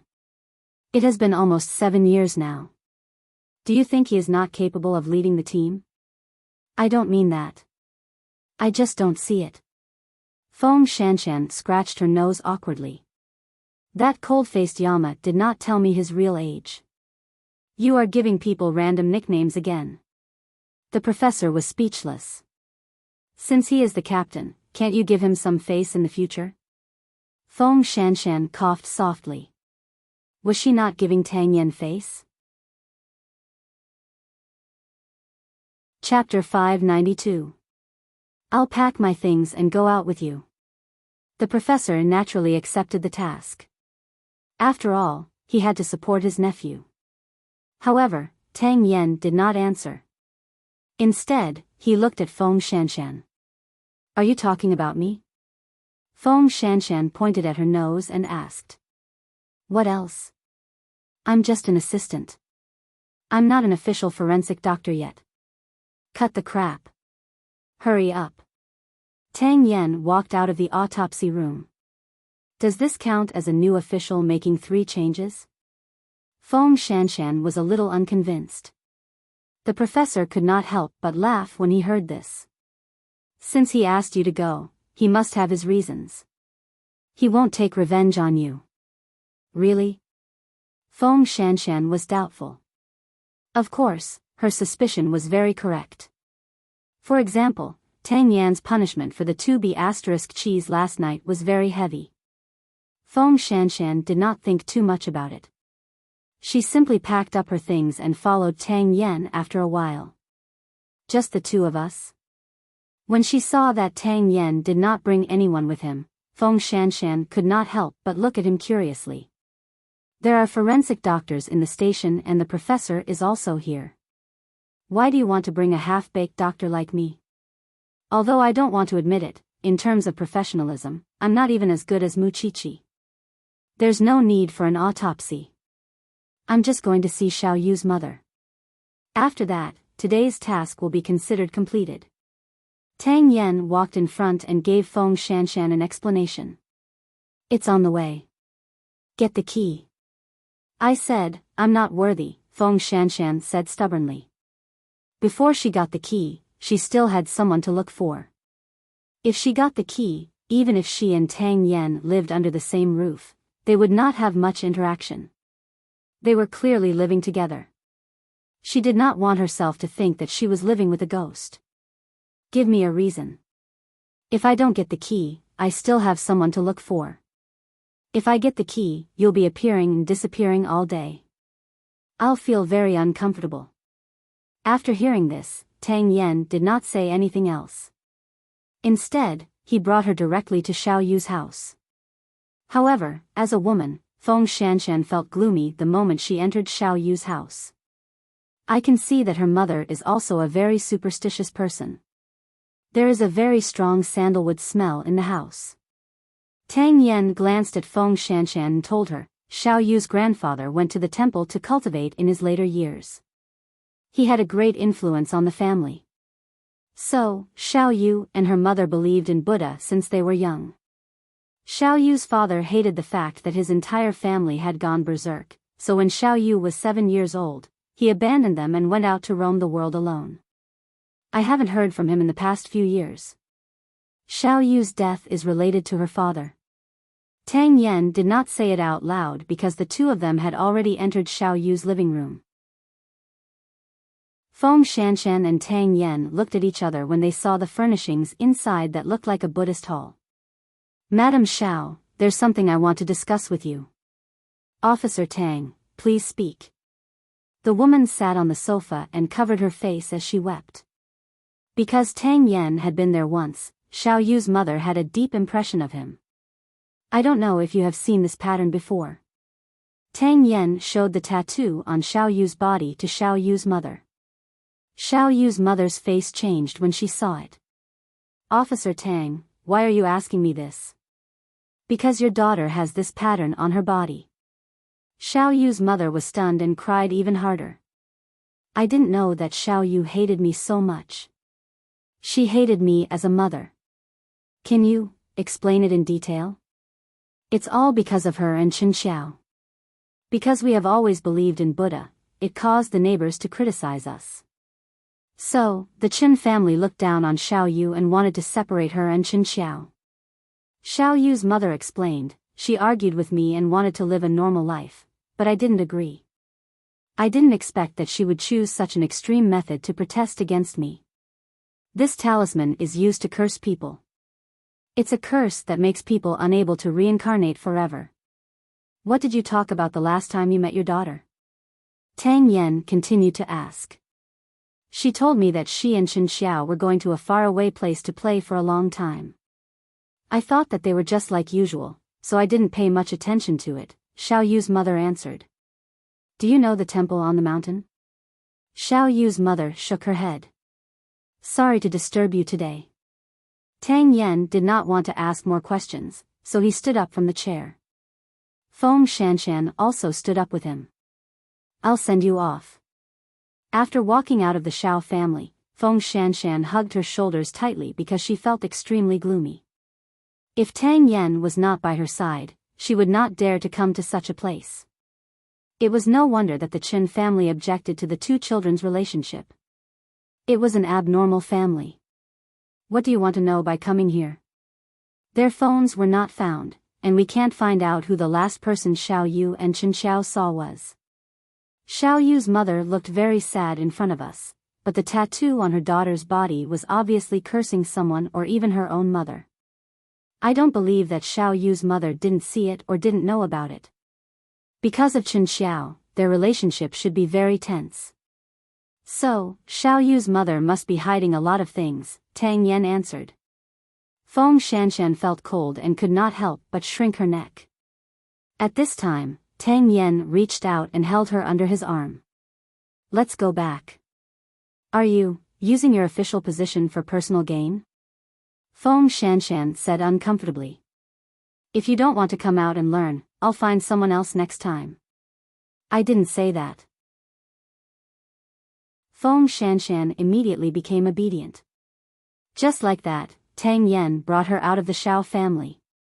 In the dark night, on the Bluestone Road, their shadows were very long. Feng Shanshan did not know why, but she suddenly had a feeling in her heart that she was different from others in this man's heart. There was something special about her. But Tang Yan said nothing. On the other hand, Xing Xiao and Mu Qiqi had just arrived at the butler's hometown. Su Che immediately found out about the butler's son. This old man's son was obviously used as a tool by someone. A group of people dragged him into a gang fight. In the end, the knife was found in his hand. Where is the butler now? In the hotel opposite the detention center, Su Che said. He's with his wife. What's second brother doing? I went to ask around. It seems that the couple quarreled in the hotel. In the detention center, the old man's son also shouted that his father did not save him. Go and find out more. I want to know the whole story, Xing Xiao said to Su Che. Su Che nodded and left the hotel. Chapter 593. Are you unhappy that I'm here to help him? Xing Xiao sat on the sofa and asked Mu Qiqi. Mu Qiqi shook her head. Since you're here, it means that this is not a simple matter. I won't ask about Xing Kai. Xing Xiao beckoned Mu Qiqi with his finger. Come here. When Mu Qiqi came closer, he pulled her to sit on his lap. If you're tired, you can sleep. Mu Qiqi shook her head. I can't sleep if you don't sleep. Speaking of which, you don't care about the Xing family's affairs. But when something happens to the Xing family, you're the first one to run. Xing Xiao looked at Mu Qiqi seriously. Are you disappointed? How could I be disappointed? In fact, it was because her man was emotional that he cherished the old times. He seemed to be indifferent, but in fact, he remembered many people in his heart. At this time, the butler was lying on the bed. He could not sleep because his son's cries kept ringing in his ears. Although he was a good-for-nothing son, he was still his own son. He could not bear to ignore him. But if he really used the lawyer Xing Kai found, he was destined to be in the hands of that couple in the future. He did not want to betray Grandpa Sheng. This was a dilemma. He had already made it clear that he would use all his savings to find a better lawyer for his son, but the mother and son seemed to have been drugged and insisted on this lawyer. Now that he thought about it, the butler was very angry, sad, and conflicted. More importantly, Xing Kai had already talked to the local people. In other words, if he did not agree to accept Xing Kai's help, his son would not be able to escape from prison. Thinking about how he had done his best for the Xing family for so many years, he had really done his best. He really did not expect that Xing Kai could force him to this extent. Unable to bear it anymore, the butler called Xing Kai. Second young master, you can't bully people like this. Aren't you afraid that I'll tell old master about this? Butler, I want to help you out of kindness. Why won't you agree? Your son is in danger now. Why are you forcing me to give in to you? Say it clearly. The housekeeper asked angrily. My son doesn't need your help. He can be fine. How can you not understand my painstaking efforts? All you have to do is accept my kindness. Xing Kai. You will die a horrible death. The butler was anxious and scolded. Don't think that I don't know what you're thinking. You're fantasizing about old master's will. Let me tell you, there's no benefit in forcing me into a corner. Butler, aren't you being too self-righteous? Xing Kai laughed on the other end of the phone. I just want to help you. I don't want your help. After that, the butler smashed the phone. He only had one son, but he did not want to betray the Xing family. Therefore, he could only go to the extreme. It was midnight. Su Che suddenly appeared in front of Xing Xiao and Mu Qiqi's room and knocked on the door. CEO, something happened. Xing Xiao sat up, opened the door and looked at Su Che. That old man jumped off a building. He's in the hospital now. Fortunately, he jumped on the grass. The hospital is trying to save him. What happened? Did you find out? Xing Xiao immediately turned around and went back to his room. He changed his clothes on the hanger with his back facing Su Che. Xing Kai hired a lawyer to help him, but the old man kept rejecting him. Xing Kai must have gone to the old man first, but he was rejected. Later, he went to the old man's wife and son. The people in the detention center were all told to take special care of them. It seems that Xing Kai wants to force the old man to submit. As for the specific reason, only the two of them know. Su Che said. When Xing Xiao heard the last sentence, he had already put on his watch. Second brother doesn't know that we're here, right? I don't think so.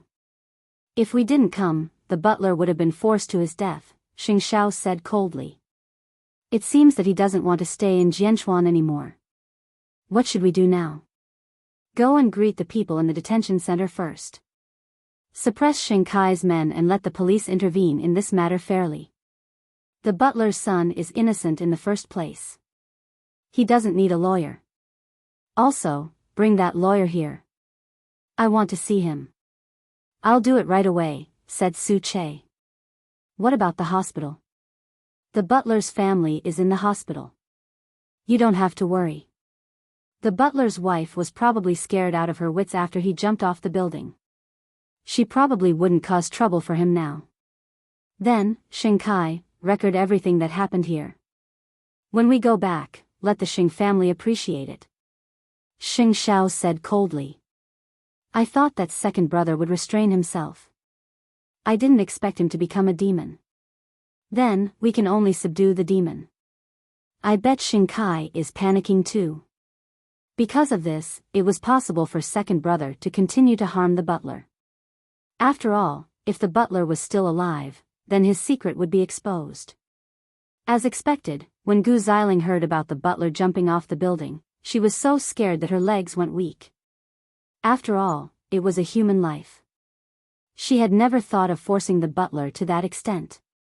Both she and Xing Kai thought that as long as they pushed the butler to the edge, he would definitely compromise. Who would have thought that he would be so unyielding? What should we do now? The butler jumped off the building. We don't know if he's dead or alive. What should we do if he spreads the news? Xing Kai held Gu Xiling's hands. His eyes were firm. Then, in for a penny, in for a pound. Let this matter sleep forever. But he did not know that Xing Xiao had already intervened in this matter. At 2:00 in the morning, the lawyer hired by Xing Kai was dragged to Xing Xiao's room by Su Che. Who are you? Do you believe that I can sue you for kidnapping? The lawyer's tone was not soft. But Su Che kicked him on the knee.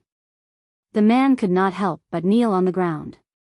Only then did he see who was sitting in the room. Lawyer Song, you are so arrogant. When the lawyer saw Xing Xiao, he was so scared that his legs went weak. He knelt on the ground. Crown Prince, no, Chief Sheng, I didn't know you were here. Look, why are you feeling guilty? Xing Xiao asked. Did you do something shameful? Chief Sheng, I was forced. I was forced by second young master. I don't want to be ruthless.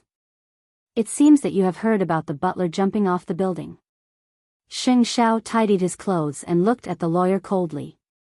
What did Xing Kai ask you to do? You better tell me everything now.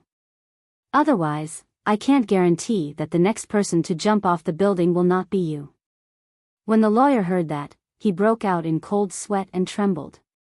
I'll tell you. I'll tell you everything. Chapter 594. Xing Kai's despicableness was beyond Xing Zhao's imagination. In just a short time, he had turned himself into a monster through and through. That was why Xing Zhao did not have to care about any brotherhood this time. Xing Kai and Gu Xiling were going to disappear from the Xing family. In the hospital, the butler's wife was still sobbing in front of the operating room. She really did not expect that her husband would be forced to this extent. The second young master of the Xing family had said that he would help their family. But what about now? He had forced her husband to jump off the building. She was at a loss and did not know who to trust. After that, Xing Zhao asked Su Che to stay at the hospital. If the butler was lucky enough to survive, Su Che would transfer the butler to another hospital if the conditions allowed. Who are you? The butler's wife asked Su Che warily when she saw him. I am someone who can save your husband and son. Su Che replied. You should know something now. With that, Su Che played the recording to the butler's wife. After the housekeeper's wife heard this, she immediately fell to the ground and cried bitterly, It's my fault, it's my fault. I thought that the second young master was a good person. I really didn't expect that they would be so despicable and shameless to force my husband to submit. It's good that you know your ignorance. Su Che's voice was cold. I don't object to you loving your son more than your husband. But please give him the most basic respect and trust. It's all my fault. It's all my fault. I caused him to become like this. That's right. It's you. With that, Su Che kept watch around the operating room.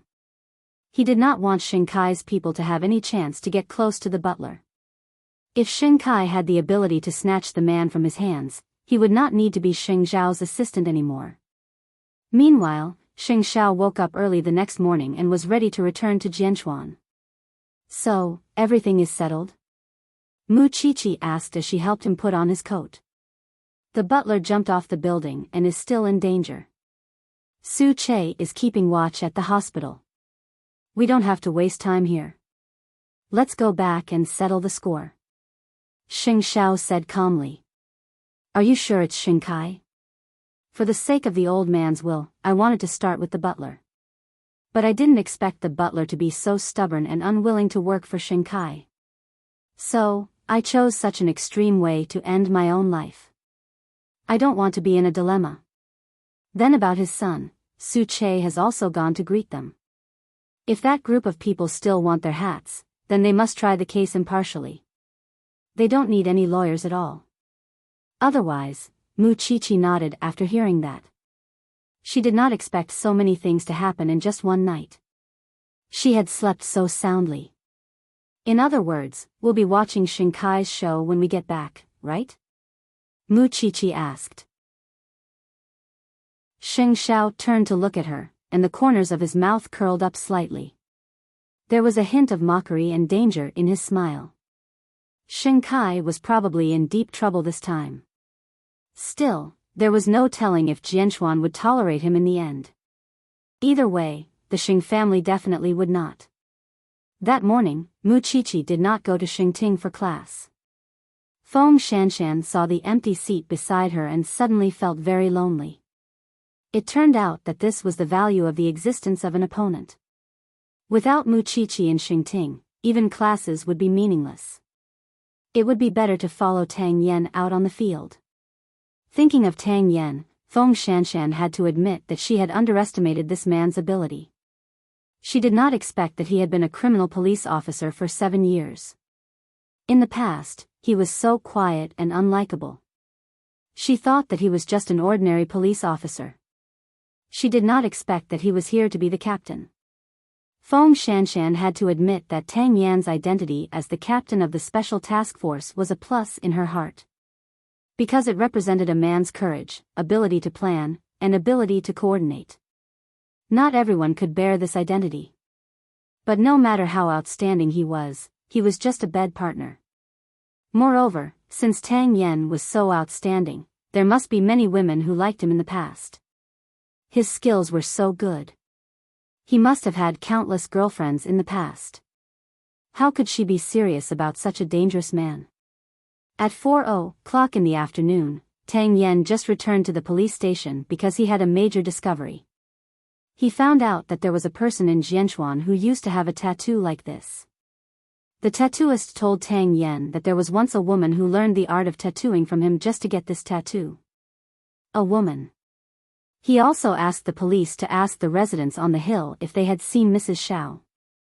One of the aunties had a good memory. She remembered that such a woman had come here before. So, Mrs. Xiao was listed as a key suspect and brought back to the police station for interrogation. "Officer, I've told you everything I know. Why do you still want to arrest me?" "That's because you didn't tell us the truth. Before Xiao Yu disappeared, you and Xiao Yu had a fight. Why didn't you tell the police about this?" The police began to interrogate Mrs. Xiao. We always fight like this, but this time, it was especially fierce, wasn't it? The neighbors saw it and you even slapped her." Mrs. Zhao's eyes began to flicker. After a while, she said, "Yes, I did slap her, but it was just a normal quarrel between a mother and daughter."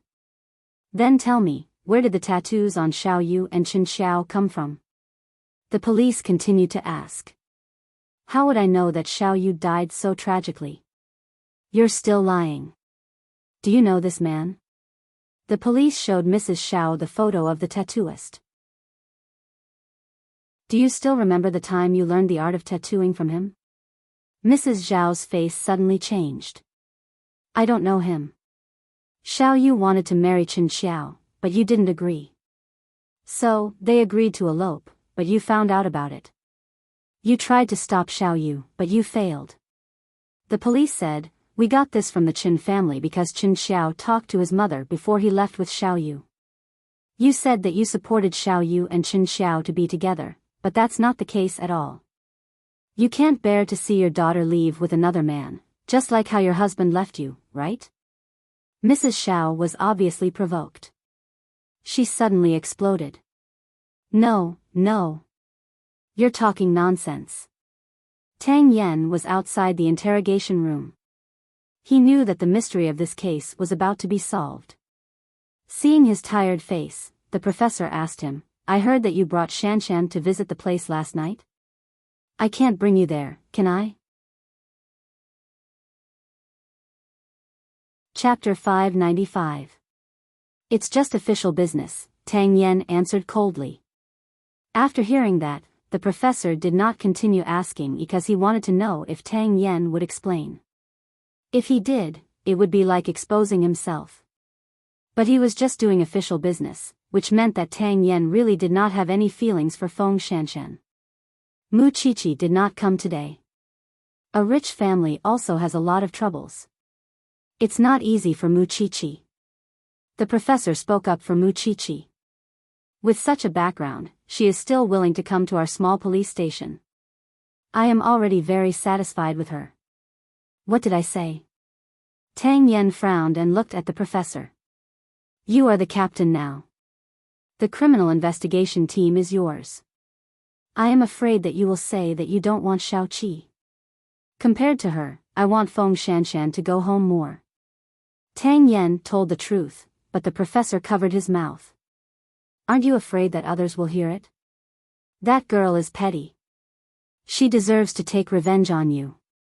In the evening, the setting sun appeared in the sky of Jianchuan. After Xing Xiao brought Mu Qiqi back to Jianchuan, he did not go to Xingkai personally. Instead, he tidied up everything and handed it to Grandpa Sheng, who was lying in the hospital. The grandson was his, and the butler was also his. The choice was up to Grandpa Sheng. The documents were sent by Grandpa Sheng's attending doctor. Gu Xiling did not notice it. Grandpa Sheng wanted to make a request to the doctor, but he did not want his family to hear it. So, the doctor used the reason of examining Grandpa Sheng to ask his family to leave. I want to go back to Sheng Mansion to deal with some things. I will come back later. Grandpa Sheng begged the doctor. Old Sheng, you have to know that your surgery is not an ordinary one. The recovery is slow. If you continue to worry about it, it will not be good for the wound to recover. If I don't deal with this matter, I will not be able to eat and sleep in peace, said Grandpa Sheng. Some of the sequelae after your surgery have not been completely eliminated. I am really worried. But if you must go out, can you promise me that you will not be emotional? If you can, I will agree to give you 2 hours. I promise. Grandpa Sheng had not even seen his own great-grandson. How could he bear to let anything happen to him? So, he would let Xing Bowen handle Xing Kai's matter. Then, he would make a decision. He would not quarrel or argue anymore. It was not worth it. After getting the doctor's approval, Grandpa Sheng immediately called Xing Bowen and told everyone in the Xing family to come home before 8. Xing Bowen vaguely guessed that it might have something to do with the butler, but what if he was overthinking? That was why he called Xing Xiao. How is the butler? How did you know that I would intervene in this matter? Grandpa asked the Xing family to go home before 8 o'clock. So, I guess it must be because of you, said Xing Bowen. 8th brother, you're not a heartless person. I know that. Since Grandpa Sheng has summoned you, just go. It's useless to call me since I'm not a member of the Xing family now. With that, Xing Xiao hung up. In that case, the old man still had to deal with it head-on. That meant that Xing Kai would be eliminated. However, it didn't matter if Xing Kai was eliminated. But could the old man's body endure it? To be honest, when he handed the information to Grandpa Sheng, Xing Xiao was also very hesitant. Because he knew the power of this bomb. But the butler's life and death were still unknown. He was lying in the ICU for observation. Was Xing Kai not responsible at all? Then, he would be even more unscrupulous in doing such things in the future. On the way back to the Xing family, Grandpa Sheng tried to call Xing Xiao. 8th brother, do you want to come back? No, said Xing Xiao. With 3rd brother and the others around, there's not much point in me going. 2nd brother will eventually know that I've interfered. So, you don't have to make enemies for me. All right then. Grandpa Xing still wanted to treat Xing Xiao as a member of the family. However, Xing Xiao no longer had any feelings for the Xing family. Now, Banyan Courtyard was his home. Wherever Xiao Qi was, that was where he belonged. Everyone in the Xing family received the news that they had to return home before 8 o'clock. Because it was Xing Bowen who informed them, the Xing family thought that Xing Bowen had some news. They would never have guessed that Grandpa Sheng had already returned home. Xing Kai had guessed it in his heart. But now that the butler's situation was a mess, his heart was also in a mess. The butler committed suicide. The lawyer saw that the situation was not right and turned around to run away. The police had also begun to follow the proper procedures to investigate the case. They did not allow him to continue to threaten the butler. Xing Kai knew that things were very bad because he was still a greenhorn. However, Gu Xiling had been watching over Grandpa Sheng. There shouldn't be any news from him. So, if it was just 3rd brother talking nonsense, he could completely control the situation.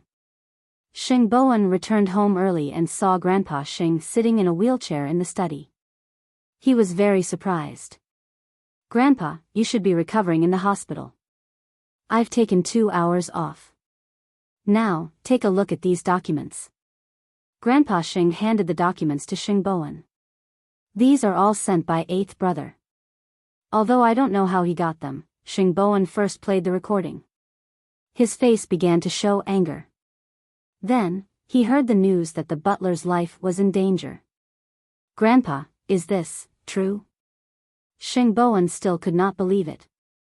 He knew that Xing Kai and Gu Xiling were capricious. But he never thought that they would do such a thing to kill someone. And this person was an old man who had been with the Xing family for decades. When 2nd brother comes back later, you confront him. I don't want to say this. I don't want to argue with him, said Grandpa Sheng. Old Xing said. Make things clear in front of everyone. I think it's time to put an end to some things. Sheng Bowen was stunned when he heard the word end. Grandpa, what do you mean? You'll know in the family meeting later, said Grandpa Sheng. Sheng Bowen actually guessed that Grandpa Sheng would chase the two out of the house.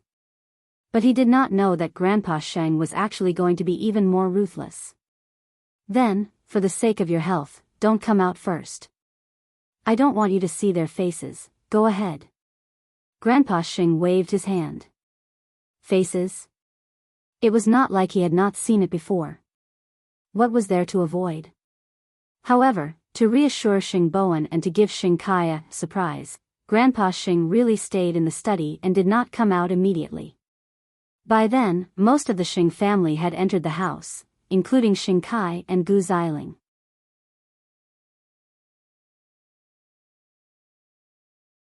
Chapter 596. You don't have to worry about Grandpa. Actually, I have something else to ask you. This afternoon, I got a piece of news and want to ask second brother for confirmation. Sheng Kai was shocked, but he pretended to be calm. I'm tired. Let's talk at the office tomorrow morning. It's not about work. Sheng Bowen stopped him. Second brother, why are you feeling guilty? Sheng Kai turned around and retorted, Third brother, I know you're the CEO of Huang Yao now. That's great. But now that we're home, shouldn't you give me some basic respect as your second brother? Don't tell me that I need to get your permission to rest. Do you know that the butler committed suicide?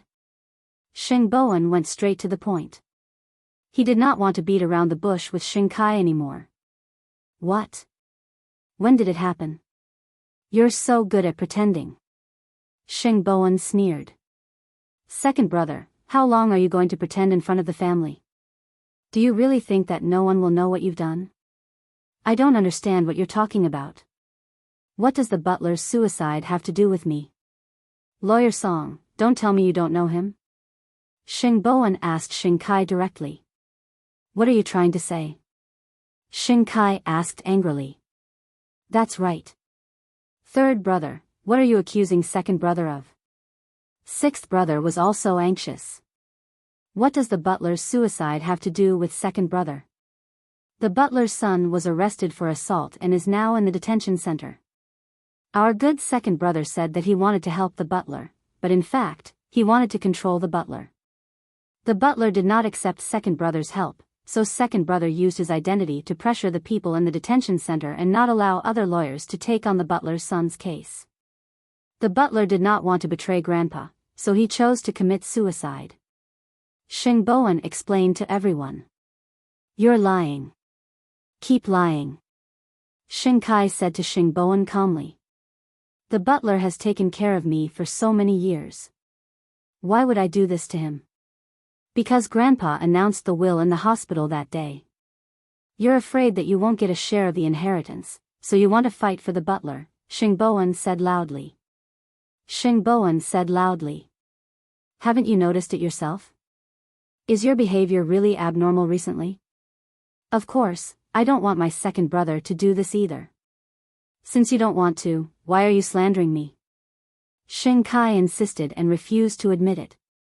Second brother, if you still have a little conscience, you should kneel in front of the housekeeper and repent.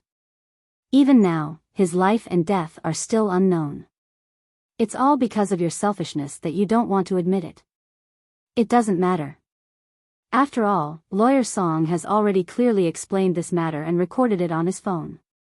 There are traces of you everywhere in the housekeeper's hometown. Don't think that you can hide from everyone. When Sheng Kai heard that, cold sweat broke out on his forehead. But he refused to admit it. You make it sound like you were there. Second brother, did you really do that to the butler? Sixth brother looked at him in disbelief.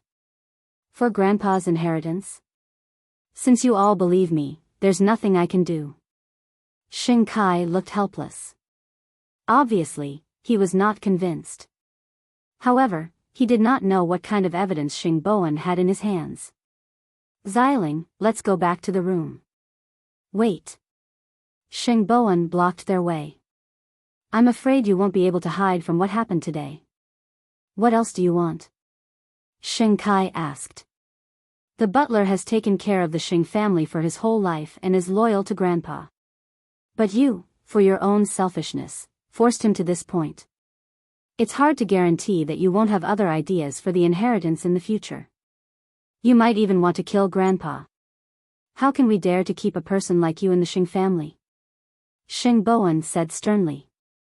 So, I think it's better for you and second sister-in-law to leave the Xing family. I will also give you the shares of Huang Yao, Xing Bowen said seriously. As soon as he said this, the entire family was shocked. Was he trying to kick his own brother out of the family? Xing Bowen, don't you think too highly of yourself? Xing Kai laughed. Do you really think that you are the CEO of Huang Yao now and the chairman of Huang Yao in the future? You said that I'm doing this for Grandpa's inheritance. Who can prove it? Don't take a chicken feather as a token of authority and spout nonsense here. But what if I insist that you leave the Xing family today? Xing Bowen asked again. Third brother, you are too soft. You are not suitable to be a leader. Don't you know that? Do you know how many employees in the company are dissatisfied with you? If I didn't settle it for you, do you think you have the right to show off in front of me now? You want to kick me out of the Xing family? Who gave you the right? Let me tell you, Xing Bowen. I just don't fight for it. If I fight for it, you are no match for me. You are still shamelessly slandering me. Have I not been good enough to Grandpa all this time? Third brother, you better not let Grandpa know about this. Otherwise, he will definitely teach you a lesson. Xing Bowen did not say anything else. He directly played the recording. No, it should be said that it was a video.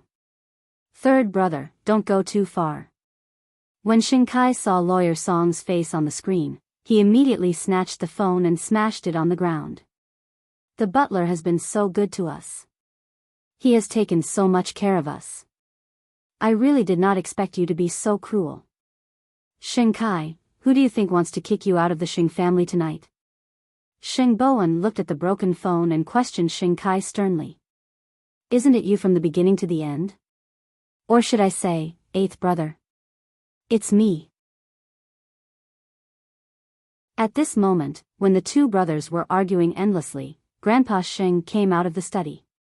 Everyone could not help but shift the timeline. When they saw Grandpa Xing, they were all shocked. I'm the one who wants to kick you out of the Xing family. Is this enough? When Xing Kai saw Grandpa Xing, he immediately took 2 steps back in disbelief. Grandpa, don't listen to third brother's nonsense. I was the one who asked third brother to confront you, Grandpa Xing said to Xing Kai calmly. Grandpa Xing said to Xing Kai calmly. I was the one who gave the evidence to third brother. It was my idea to kick you out of the Xing family. It had nothing to do with him. Grandpa, I am your grandson. How can you do this to me? Then tell me, why did you force the butler? Tell me clearly, and I will give you another chance. Xing Kai choked. It should be said that he could not make up a story at all. Chapter 597. Since you can't give me an answer, I will answer it for you. Because you want my inheritance, the shares of Huang Yao, the position of the chairman, and the supreme glory. So, you did not hesitate to attack the butler to force him to give in. But you did not expect that the butler would be so stubborn. He did not care about your threats at all. He would rather die than betray me and the Xing family. Second brother, what else do you have to say? Grandpa Xing looked at Xing Kai coldly. Xing Kai could not help but laugh mockingly. It seems that Grandpa is determined to kick me out today. So, you still don't think that you are wrong? I am wrong? Xing Kai asked himself, I'm not wrong. You've always been biased. You've never treated us brothers fairly. If you could be fair, I wouldn't be so anxious. You used to love eighth brother, and now you love third brother. Have you ever loved me sincerely? Grandpa, all this is because of you. I will not be in your will. I have nothing. How can I be satisfied? Grandpa, I am your grandson. But now, I am not even as good as the butler. If you want to kick me out, I can't say no. But I will not be satisfied. I will never be satisfied. Now that things have come to this, it is not important whether you are satisfied or not. Anyway, tomorrow, Huang Yao will announce to the public that you will disappear from the Xing family's genealogy forever. Since I've already gone this far, I'm not afraid of going further. Your shares will be converted into cash as per normal, but you can't take anything else from the Xing family. Moreover, no matter where you want to develop in Jianchuan, you will be suppressed by Huang Yao and the Xing family. Until I die, you must carry out this order. Grandpa Xing said resolutely. When I was sick and hospitalized, you and Gu Xiling had evil intentions. Do you think I did not see it? I've always thought that the most annoying people in this family are the ignorant and incompetent people, such as eldest brother and sixth brother. However, it's only now that I understand what the truly annoying and hateful people are like. You, and Gu Xiling, make me feel even more hideous than myself. What's wrong with a butler? Although the butler is not related to me by blood, he would rather die than betray me. Can you do that? Xing Kai, from this moment on, you are no longer a Sheng. I admit that eighth brother went out of his own will, but you have been driven out of this house by me, and you will never be able to step into it again. After hearing Grandpa Xing's last words, Xing Kai took a few steps back. He didn't expect that things would turn out this way and that he would end up like this. Lao San, you're really good. I'm surprised. I didn't expect you to use such a vicious method just to take me down and stop threatening your position as CEO. Xing Boan frowned and answered Xing Kai, I don't see you as an opponent. Do you think I will still believe you? It doesn't matter to me whether you believe it or not, Xing Boan said. Because my goal is not to deal with you. You don't want to deal with me, but you watch me being driven out of the house. Xing Boan, you are such a good brother. Xing Kai shouted agitatedly. Good Xing family. Since this place doesn't accept me, I will leave with Xiling. But I won't let it go. You can suppress me or target me, but one day, I will tell you who is the real master of this place. Having said that, Xing Kai took Gu Xiling's hand. Let's go. Gu Xiling looked at Grandpa Xing with hatred and smiled. Grandpa Xing, you will die a horrible death. Having said that, they left the house. Grandpa Xing had said that they were not allowed to take anything away. Seeing this scene, Hu Ran stood by the side and secretly held Xing Boan's arm. Those B***Chis have finally left this house. Grandpa, I will send you back to the hospital. Xing Boan looked down at Grandpa Xing. Third brother, from now on, you have to be careful. Grandpa Xing patted the back of his hand. I don't want to care about the Xing family anymore. The seed of Xing Kai's hatred had been completely planted in the deep pool that was the Xing family. Don't let him make a comeback. It's all up to you. Grandpa, I understand.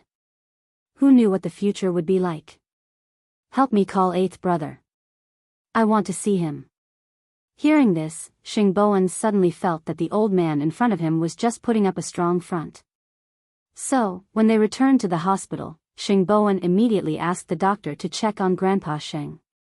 It's nothing serious. He's just too tired, the doctor answered. Have you settled your family affairs? Xing Boan nodded and called Xing Xiao. Grandpa wants to see you. The butler has woken up, but his head is badly injured. He might have dementia in the future. Grandpa kicked Xing Kai out of the house, Xing Boan said seriously. Eighth brother, I'm really afraid that Grandpa can't take it anymore. He has to. I will bring Qi, here tomorrow morning. After Xing Kai and Gu Xiling left home, they went to Gu Xiling's mother's house. When Mama Gu heard about Xing Kai, she felt sorry for her son-in-law. Why is this old thing so muddle-headed? He doesn't protect his grandson but sides with an outsider? Is there something wrong with him? Mom, now that we've been kicked out of the Xing family, we don't know what to do and we have nowhere to go. You can stay here first. We'll talk about it later. Kai, don't be afraid. Xiling's grandfather knows a lot of people. When the time comes, he can introduce you to them. The Xing family doesn't want you, but the Gu family hasn't collapsed yet. If they look down on us, they will pay them back 100 times sooner or later. Thank you, Mom. Xing Kai covered his face with his hand. His expression was very gloomy. Because he thought of something. Xiling, have you ever thought about who gave the evidence to Grandpa? It can't be third brother. Who else could it be? Gu Xiling sneered. Other than your omnipotent eighth brother. In fact, Xing Kai had the answer in his heart. But it seemed that he could only accept it after hearing Gu Xiling say it. Eighth brother, I will definitely let you taste the taste of failure. Let's not talk so much now. Let's think about what we should do in the future. Hatred was probably the thing that could make a person grow. With this motivation, would Xing Kai not work hard and improve himself? The only pity was that this man could not give her a child. Late at night, Mu Qiqi learned from Xing Xiao that Xing Kai had been kicked out of the house. She had to say that it was very satisfying. Because Grandpa Xing had also been led astray before. But at least he knew to rein in at the last moment. Xing Kai is so vengeful. Now that he has been kicked out of the Xing family, I don't know what kind of trouble he will cause. Mu Qiqi was worried. Chapter 598. I'm so scared. Mu Qiqi glared at him and turned to return to their bedroom. She suddenly remembered that the ring was still in her hands. How could she give it to this man to surprise him? He was really the most cunning old fox. He actually gave her such a difficult problem. However, it seemed that she rarely took the initiative to coax that man. Taking advantage of this opportunity was just right. After Tang Yan became the team leader, he was obviously busier than before. In the past, he was called a workaholic, and she could still see him in the middle of the night. But now, Feng Shanshan clearly felt that she was the only one spending the long night alone. It was also impossible for her to devote all her time to the forensics team because she was about to take her exams. Aren't you afraid that you'll suddenly die? You work like this every day and night, and you don't even eat breakfast. You don't live long. Feng Shanshan looked at her own information and commented on the man. However, she did not know that after she went out to take out the trash, she did not close the door tightly. When Tang Yan entered the door, he heard her nagging. Feng Shanshan heard movement behind her and turned around curiously. When she saw Tang Yan behind her, she was so scared that she quickly covered her chest.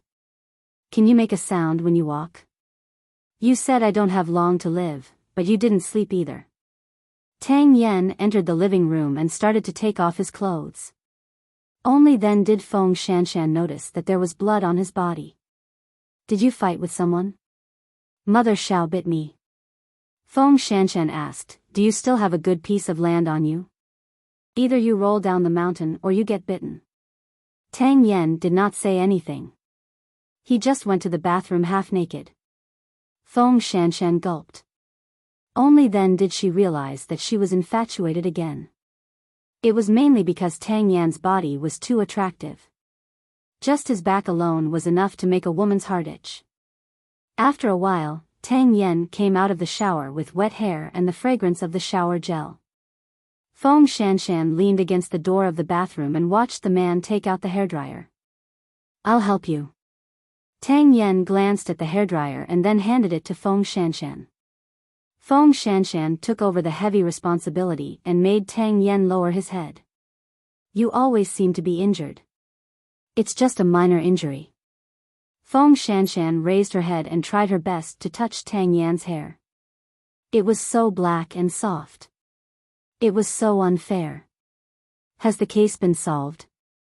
There's still one last thing missing. Tang Yan did not go into detail because he knew that Feng Shanshan was about to take the exam. There was no need to be distracted by this kind of thing. Then, why did you come back? According to your personality, you won't stop until you find evidence. Hearing this question, Tang Yen raised her head and looked at Feng Shanshan. Because I want to sleep with you. Feng Shanshan was stunned. Are you done? Feng Shanshan was about to answer, but Tang Yen had already snatched the hairdryer away. Without waiting for her to speak, Tang Yen carried her by the waist and placed her on the sink in the bathroom. In addition, Feng Shanshan was already wearing a long dress, so it was very convenient for her to do things. So, during the whole process, she could not say a word. Her mouth was sealed tightly by Tang Yen. Not only that, if you sleep with a man who has a huge difference in physical strength, you will only be controlled by him in all kinds of ways. There is no chance for you to say no. Just like that, Feng Shanshan was ravaged for the entire night. It was not until early in the morning that Tang Yen let her go. There was only one thought in her mind before she fell asleep. Could it be that she was this man's way of relieving stress? The next morning, when Feng Shanshan woke up from her bed, Tang Yen was no longer at home. This man ran away after sleeping with her. Although the two of them were in a relationship, and she did not expect Tang Yen to care about her, after so many times last night, would it kill him to care about her today and ask if she was feeling unwell? Feng Shanshan forced herself to get up. When she walked out of the house, she saw Tang Yen leaning against the car door. He had not left yet. Get in the car. I don't want you to send me off, Feng Shanshan said angrily. I was too ruthless last night. I couldn't control myself. After saying that, Tang Yen opened the car door for Feng Shanshan to enter. When I wasn't around, or when I didn't mention this matter, who did you look for when you had such a big need? I haven't touched another woman since I took office, Tang Yen answered as he drove. When did you take office? Don't tell me it was last month. 2 or 3 years, Tang Yen replied. After hearing this answer, Feng Shanshan was satisfied. She closed her eyes and rested in the car. However, when they were about to reach the school gate, Feng Shanshan saw that there were more people, so she said to Tang Yen, "Leave me here. I don't want to cause any criticism." Tang Yen did not listen to her and sent her to the school gate. Many people in the school saw it, but Feng Shanshan had to get out of the car. You win. Feng Shanshan pretended not to see anything under everyone's surprised gazes and went straight to her faculty. However, the rumors had spread just like that. Who was the man who sent Feng Shanshan just now? Has Feng Shanshan's taste changed? This man is really attractive. His cross-country riding and his tall figure are too tempting. He's a walking hormone. This time, he's much better than the weakling last time. One look and you can tell that he's strong in that aspect. Feng Shanshan is dating again. Feng Shanshan rolled her eyes when she heard this. Dating my ass. Tang Yen was a stinky man who did not know how to be gentle with women. Whoever got involved with him would be unlucky. Fortunately, Mu Chichi was not there. Otherwise, if Mu Chichi knew that Tang Yen sent her to school, she would definitely say that she was a virgin. In fact, Mu Chichi and Xing Xiao had just arrived at the hospital. After Grandpa Xing returned to the hospital yesterday, he had been in a deep sleep. Until now, he had not woken up. The doctor said that this was normal. He was stimulated when he went home yesterday and his brain did not get any rest. Seeing Grandpa Xing lying on the bed, Mu Chichi sighed. He wants to see you and sleep. How can there be such a good thing? Xing Xiao held Mu Chichi's little fist and rubbed it gently. If you're in a hurry, go to Xingting first. No need, Mu Chichi replied. Since I'm already here, I have to say a few words. The old man has finally done something right. I have to praise him face to face. You naughty girl, you're still so annoying, Grandpa Xing said to Mu Chichi when he woke up. You don't want to see me? Then, I'll leave. Chichi. Grandpa Xing called out to Mu Chichi. Take good care of eighth brother. I know that in this world, only you can make eighth brother willing to do anything for you, even if it's his life. But, he's my baby. You have to cherish him. What's your baby about him? He's my baby. Muchichi sat beside the old man's bed and answered. Chapter 599. Muchichi had the feeling that the old man was saying his last words. You have to be healthy for at least 2 years if you want to wait for our little carrot. Otherwise, why would I show you? Muchichi pretended to beat Sundara. Old Xing smiled and raised his hand with difficulty. Go. I know you have to go to class. Muchichi looked up at Xing Xiao. Xing Xiao winked at her. Then I'm leaving. You stay with him. Xing Xiao nodded and stroked his little one's hair before letting her go. Seeing that they were still so affectionate, old Xing took the initiative to admit his mistake. When you first fell in love with this girl, I thought you were just fooling around. After all, you are not serious about anything and have never put your heart into any woman. But later on, you actually abandoned your family for the sake of a little girl. Only then did I know that the Xing family could have such an affectionate child. You are not like anyone and it makes me feel defeated. I really wanted to train you, but I failed in the end. You are my most beloved grandson. Even if I used to hate you, it doesn't change the fact that you are the person I want to be close to the most. Eighth brother, promise me one last thing. Xing Xiao held the old man's hand at that.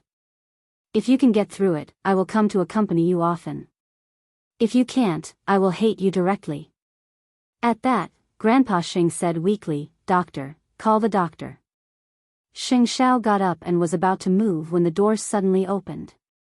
Muchichi was standing at the door with the doctor. Why are you back? I felt that something was wrong with Grandpa's words. I was worried, so I called the doctor to make sure he is fine before leaving. Chief Sheng, please wait outside. The doctor quickly responded. Xing Xiao nodded and went outside with Xiao Qi. Muchichi saw that Xing Xiao did not say a word and knew that the man was very concerned and worried.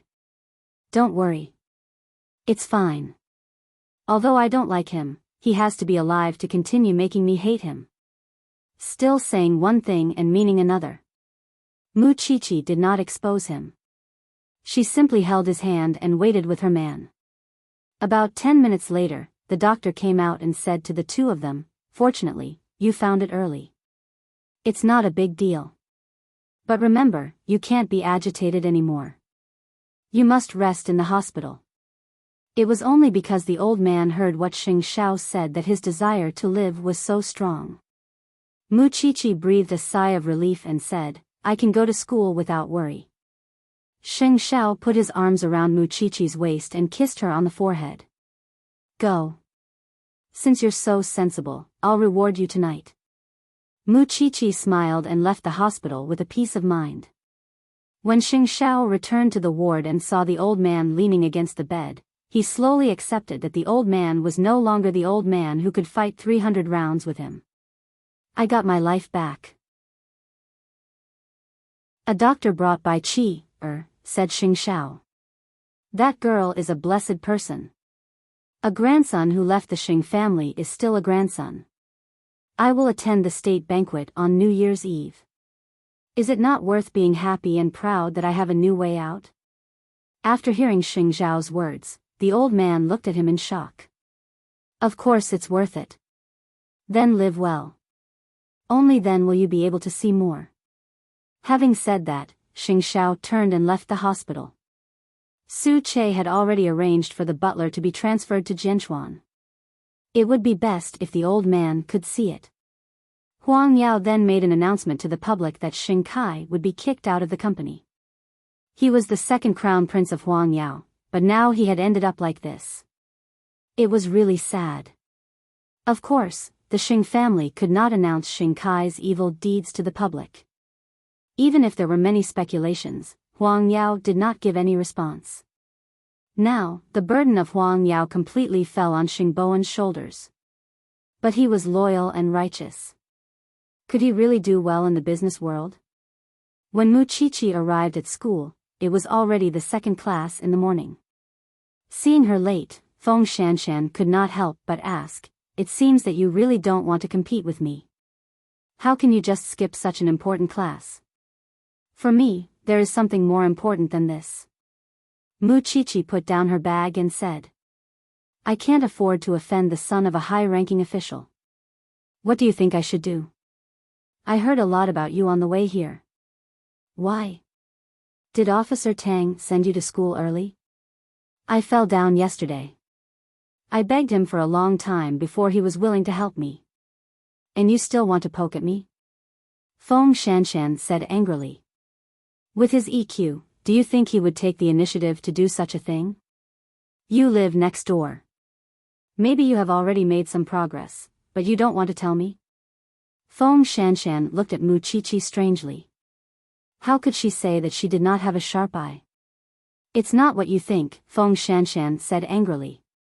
After Mu Qiqi heard this, she smiled and did not continue asking. Feng Shanshan was a stubborn person.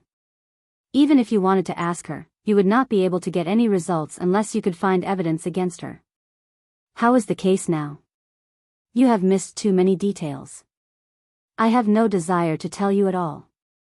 Feng Shanshan blinked proudly.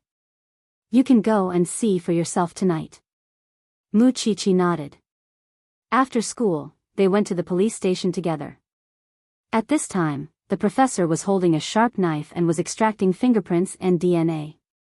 "Have you found the murder weapon? Is Xiao Yu's mother the murderer?"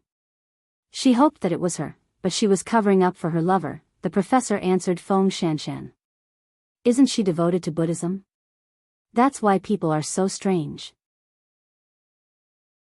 She was unwilling to be lonely, so she found a lover, but she opposed her daughter and Chen Xiao being together. On the night of the quarrel, Xiao Yu saw her and her lover having an affair. After that, Xiao Yu went to Chen Xiao and wanted to expose this matter. In order to keep her daughter forever, she worked with her lover to knock out her daughter and Chen Xiao. Then, they tattooed and dismembered their bodies. Then, they dumped the bodies. What about the cellar and the temple on the mountain? The cellar was the first place where the bodies were dismembered. As for the temple, it was built by Mrs. Zhao's lover. They became friends because of Buddhism. They had their rendezvous there because it was hidden enough. As for the murals in the temple, Mrs. Zhao painted them to curse her ex-husband. Chapter 600.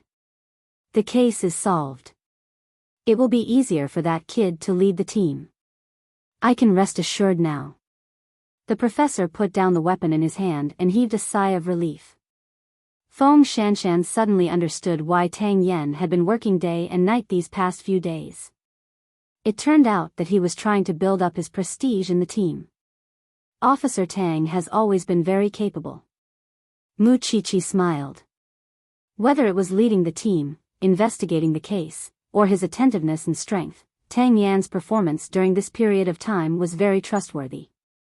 "Captain Tang is treating everyone to a drink tonight," the team analyst shouted happily. "You two are going too?" The professor raised his eyebrows at them. "You don't want to drink? Just eat something. Consider it giving him face." "Of course, why not?" Feng Shanshan said. She had been tortured last night. Of course, she wanted to have a good meal with that person. Just take it as wishing you all a smooth exam in advance. Don't fail. Soon, the group set off for the hotel. The forensics team sat together, while the rest of the team sat at another table. They were all men, so they might not think highly of a woman's alcohol tolerance. "Captain Tang, welcome to the criminal investigation team. Everyone, let's have a toast." Seeing this, Feng Shanshan rolled her eyes. "If I had known, would have gone back to sleep." Mu Qiqi also said, "I've already called Xiao Xiao. The family car will be here soon. If you leave, what about me?" Feng Shanshan pointed at her own nose and asked. "Don't you live next door to Captain Tang? I'm looking for him." With that, Mu Qiqi smiled, revealing her dimples. Feng Shanshan was stunned. She turned around and looked at the next table. Tang Yen was drinking, but he did not show any signs of being drunk. No one could tell how high his alcohol tolerance was. Captain Tang, you really don't have a girlfriend. Don't tell me you have a mistress and didn't let us know. The team members started to jeer. That's right. Captain Tang, if you really don't have one, we can introduce her to you. I know many beautiful women around me. How can a man not have a woman around him? Don't you think so?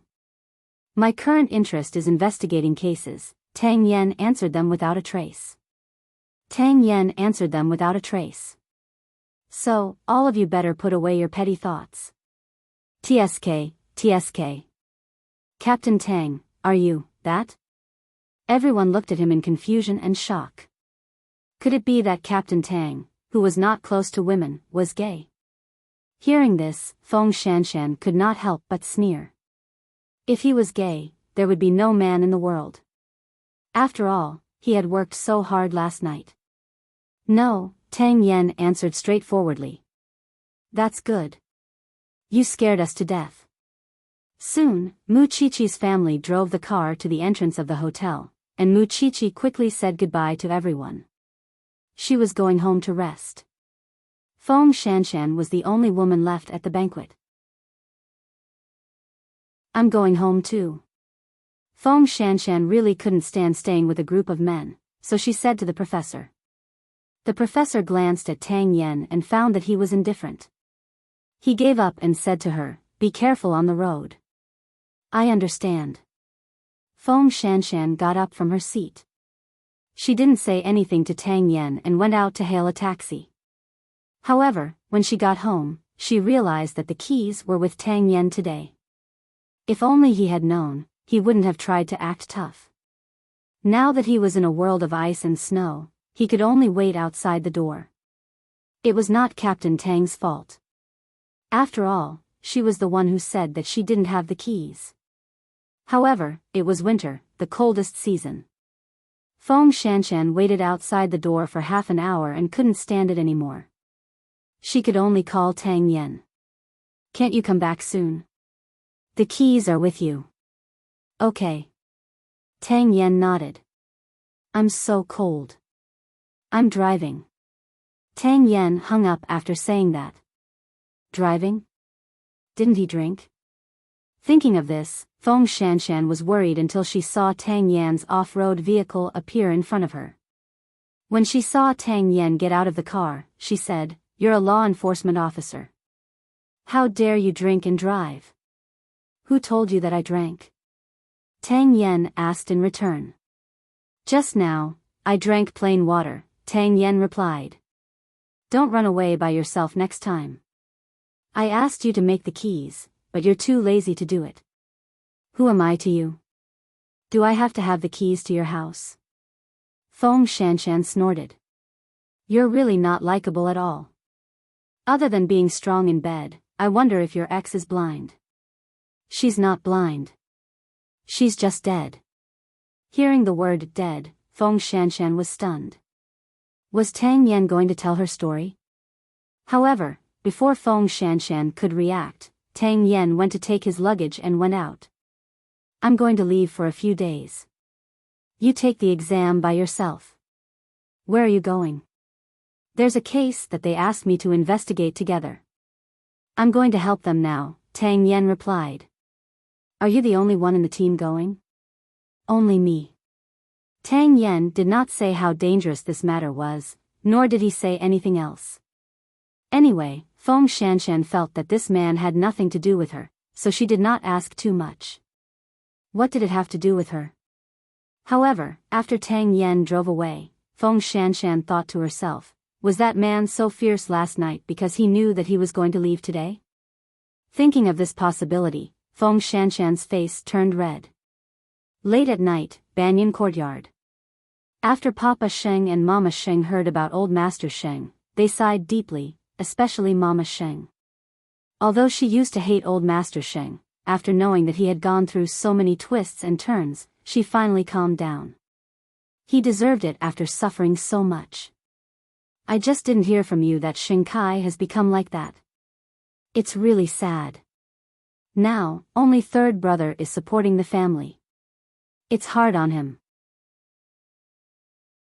Papa Xing sighed. Dad, do you want to go back? Of course not. I prefer my current job. I live for myself. Papa Xing quickly waved his hand. I just think that third brother is soft and second brother is strong. One day, he will stir up trouble again. Even you can see it. How can I not see it? Mama Xing chuckled. All right, let's rest. Don't delay the couple. Mama Xing patted Papa Xing's shoulder. For so long, perhaps because she was afraid of seeing some inappropriate scenes, Mama Xing rarely walked outside after she returned to her room. Because she knew her son's personality. He wanted to hug and kiss for no reason. Mom, you're quite self-aware. Isn't it because you always have no scruples in front of me? Mu Chichi glared at him. Xing Xiao grabbed Mu Chichi and sat on his lap. I told you in the morning that there will be a reward when we go home tonight. I don't want your reward. This is a reward for yourself. Mu Chichi snorted. Chapter 601. Are you serious? Mu Chichi saw that he had loosened the buttons on his shirt and quickly became defensive. There are other people at home. If you are talking about Dad and Mom, they won't come out. Who? Before she could finish her sentence, Mu Chichi was completely sealed by a kiss. When the man's beautiful chest muscles were exposed, she immediately surrendered. Who could be immune to a beautiful body? Especially Mu Chichi. She fell for Xing Zhao's trick. But during the process, Mu Chichi still felt very embarrassed, so she did not let the man take off her clothes. The two of them also suppressed their voices and could only grit their teeth and endure the whole time. But the more they did this, the more excited Mu Chichi felt. When they were done, she leaned into Xing Zhao's arms and sighed. I can't look at this sofa directly in the future. I'll get a new one tomorrow. I'll let you experience it differently every time. Mu Chichi said, I'm not talking to you anymore. I'm going back to my room to take a shower. Xing Xiao smiled. He was still as dangerous and evil as before. He was only a man in his 30s, but now he was more mature and reserved. Mu Chichi was about to move when Xing Xiao carried her. Let's continue in the room. It's good that the old man can be healthy, right? Who cares about him? Mu Chichi hugged Xing Zhao's neck. This man was still so awkward and duplicitous. The old man went to the gates of hell again in the morning. But fortunately, he came back. However, when he thought of how every time he was seriously ill, Xing Xiao was always by his side. Even the little girl he hated the most, Mu Chichi, was also running around for his sake. He felt that he had really let down the Shen family, especially Grandpa Shen. Perhaps he had really died several times, so he had a new understanding of life. In the past, he was too obsessed with power. Now that he thought about it, it was still the happiest thing to have children and grandchildren around him. Another thing that touched Grandpa Shen was that Xing Xiao had also transferred the butler to this hospital. When he was free, he could visit his old friend. Now, he completely handed over the matters of Huang Yao to Xing Bowen. Although third brother did not seem to be a good businessman, who knew the future? In Huang Yao's office, Xing Bowen was thinking about cashing out Xing Kai's shares. But Xing Kai was a major shareholder after all. His private assets could not take away Xing Kai's shares. President, I think you can call the chairman, the secretary suggested. It's a good thing that the shares have returned to the chairman. It's not up to us to decide who will take over. It still depends on Xing Kai's plans. After all, the shares are his. With all due respect, he might retaliate, the secretary reminded Xing Bowen. I'll call someone first, Xing Bowen said. Although he did not want to see Xing Kai again, the matter of the shares had to be settled. At this moment, Xing Kai was still calming down in the Gu family. He had nothing left except for the shares of Huang Yao. At noon, Xing Bowen called to ask about the shares and wanted to know what his plans were. In that instant, Xing Kai only had the most vicious thought in his mind. He was rehearsing how he would take revenge on the Xing family 1,000,000 times. Thinking that he must become the owner of that place in the future, Xing Kai answered Xing Bowen directly, "I want to retain my shareholders' rights and interests. I don't need to cash out." "Is it interesting?" Xing Bowen asked Xing Kai. "It's not up to you to decide whether it's interesting or not. President Xing, this matter is not over yet." After that, Xing Kai hung up. At this time, Gu Xiling walked behind Xing Kai and said, "In 2 days, Grandpa will bring you to meet some people. Kai, we can still make a comeback." Xing Kai turned around and held Gu Xiling's hand. "At this time, only you will still be by my side and never leave me. So, you have to prove to me that I, Gu Xiling, did not marry the wrong man. We will settle the score with the Xing family slowly." Hatred was the best way to make people grow. Xing Kai saw the gap between him and Xing Xiao. But one day, he would let Xing Xiao know how he had walked step by step toward success. Tang Yan left for 4 whole days. There was no phone call or message from him. There was no news at all. Feng Shanshan went to class and took her exams. After class, she went home. After Xiao Yu's dismemberment case, she did not go to the forensics laboratory again. Her wish to surpass Mu Qiqi in the exams was real. Although she did not think that Mu Qiqi would try her best, she even suspected that Mu Qiqi purposely stayed behind her every time she took the exams. She wanted to keep a low profile and not stand out. This was a kind of ability. On the day of the exams, her classmates suggested going out for a gathering. In fact, there was only half a year left in the 2nd year. Mu Qiqi did not know any other classmates except for Feng Shanshan. Of course, although Feng Shanshan knew them, their relationship was not good.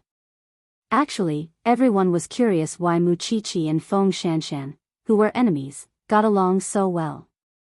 They used to be enemies. "Are you going?" Feng Shanshan asked Mu Qiqi. "The night is long. I have to go out to spend some time." "It's a long night for you." "I have people waiting for me at home." Mu Qiqi did not hesitate to attack Feng Shanshan. "Why? Is Officer Tang not home?" "I don't know where he went." Feng Shanshan shrugged. "Can't you restrain yourself from being so heartless? Do you want to die by calling someone?" Someone had to pick up the call. "All right, have fun tonight. I'm going home." There was nothing else in Mu Qiqi's mind except for Xing Xiao. Then, when Mu Qiqi was about to get up, she received a call from the professor. She thought that there was another murder case, but the professor called to ask about Feng Shanshan's whereabouts. Because Feng Shanshan's phone could not be reached. Feng Shanshan thought for a while and picked up the call. "Tang Yan said that the key is with you, so I called you. Did I disturb you?" Feng Shanshan was speechless. Was it really good to let the professor know about this? "Professor, Officer Tang and I are neighbors." "I know. He told me. I'm going to his house to pack some clothes for him. I wonder if it's convenient for you to give me the key." "What happened to him?" "He was shot by a gunman and injured on his left shoulder. He's in the hospital now," explained the professor. Feng Shanshan was dumbfounded when she heard that. "Shanshan? I'll go get it." "I'll go. Tell me which hospital he's in." Feng Shanshan took the initiative to take the task. "That's even better. It saves me the trouble of making another trip." Then, the professor told her the address of the hospital Tang Yan was in. Feng Shanshan hung up and quickly chased after Mu Qiqi. "Send me home. It's urgent." Chapter 602. When they arrived at Feng Shanshan and Tang Yan's courtyard, Feng Shanshan rushed out of the car.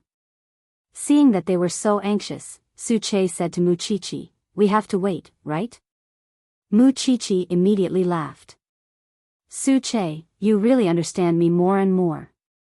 Who else could make Feng Shanshan so anxious? She seemed to be carefree all day long, but her actions at this moment had completely exposed her inner thoughts. In less than 10 minutes, Feng Shanshan packed a bag of things and walked out of Tang Yan's house. She found Mu Chichi's car was still parked outside. Where? Give you a ride? Feng Shanshan gritted her teeth. This person was definitely doing it on purpose. It's rush hour right now. By the time you get a cab, it'll be half an hour later. Can you endure such torture? If Tang Yan had not driven the car out, she would not have to ask Mu Chichi for help. Unable to overcome her worries, Feng Shanshan carried her backpack and got into Mu Chichi's car. You're collecting things that belong to men. To be precise, the place you just entered is a man's home. You already know the answer. Feng Shanshan rolled her eyes at her. Don't you have the keys to Officer Tang's house? What are you talking about? He's injured and still lying in the hospital. Can't you hurry up? Feng Shanshan was furious. Mu Chichi smiled when she heard that. You should have been so straightforward earlier. We're almost at the entrance of the hospital. Su Che's driving skills were not just for show. He was very fierce. Mu Chichi had seen it once. Was today the second time? When they arrived at the hospital, Feng Shanshan immediately jumped out of the car and went straight to the inpatient department. Wait for me for a while. After all, Officer Tang is someone I know. I'll go and visit him, Mu Chichi said to Su Che.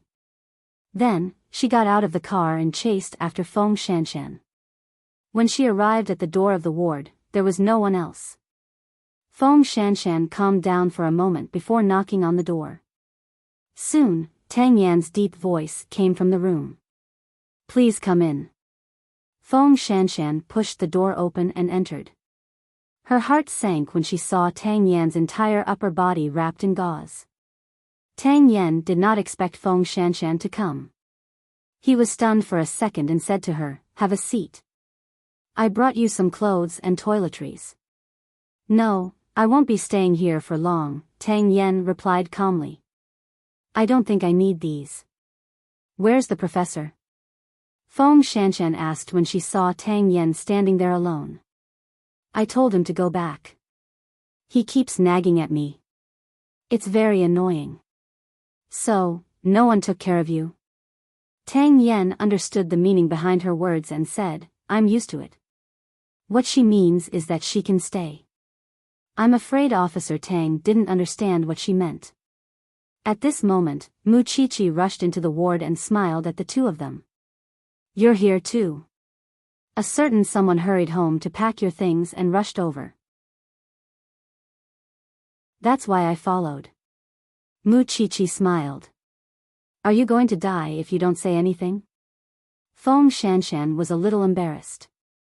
The two of them were just bedmates. She should not have crossed the line. However, she heard that he was injured and knew that he had no relatives. That was why she had possessed the Mary Sue. But now, she felt that he did not need it. "I've sent the things to you. You should rest well. I'll take your car back." After Feng Shanshan said that to Tang Yan, she gritted her teeth and said to Mu Chichi, "It doesn't matter." Mu Chichi shrugged. Tang Yan glanced at Feng Shanshan subconsciously. He did not say anything and did not ask her to stay. When the two of them were about to leave, Tang Yan texted Feng Shanshan, "I'm hungry." When Feng Shanshan saw the text, she actually laughed. But Mu Chichi did not see it for a moment. "Send me to the class reunion," Feng Shanshan said to Mu Chichi. Mu Chichi looked at Feng Shanshan suspiciously. She felt that she was suspicious. "Actually, you're with Officer Tang, right?" Feng Shanshan was speechless. "Although the two of you acted as if there was nothing going on, I could smell the same scent coming from the two of you. There was also a very strong adultery. You can tell. Why are you still playing with me?" Feng Shanshan glared at Mu Chichi.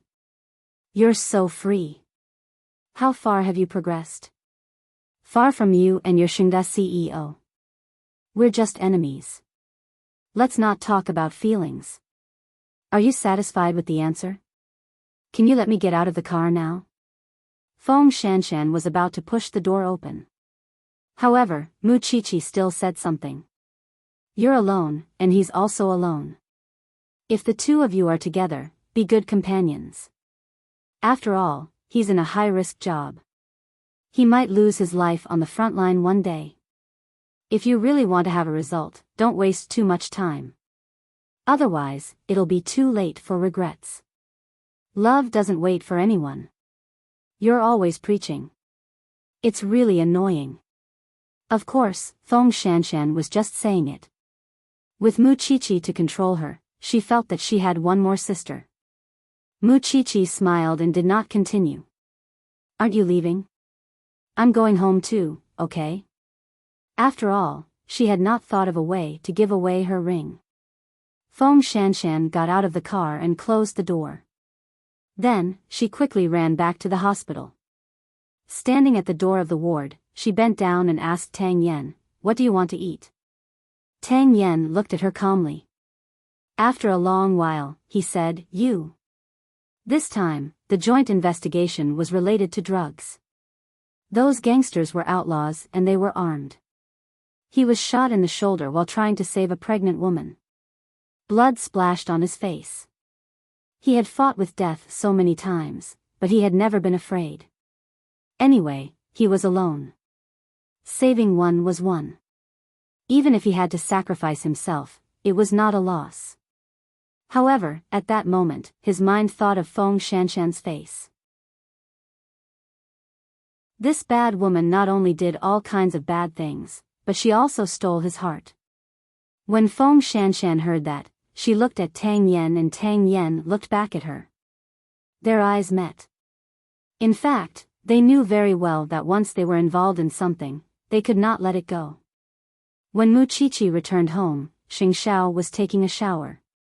Seeing that perfect figure in front of her, Mu Qiqi tried hard to control herself. Su Che took you for a ride. It was quite fun, huh? Hearing that magnetic voice, Mu Qiqi felt her whole body go numb. She instantly jumped onto Xing Xiao. I'm happy for Feng Shanshan. Are you happy when your enemy is happy? Xing Xiao held her little butt and shook his head helplessly. Some people seem to be enemies. Mu Qiqi hugged Xing Xiao's neck. Officer Tang is a hero, right? Feng Shanshan is also half a beauty, so we're a good match. Then, what am I in your heart? Xing Xiao could not help but tease the little one. Mu Qiqi thought for a moment and answered seriously, glory.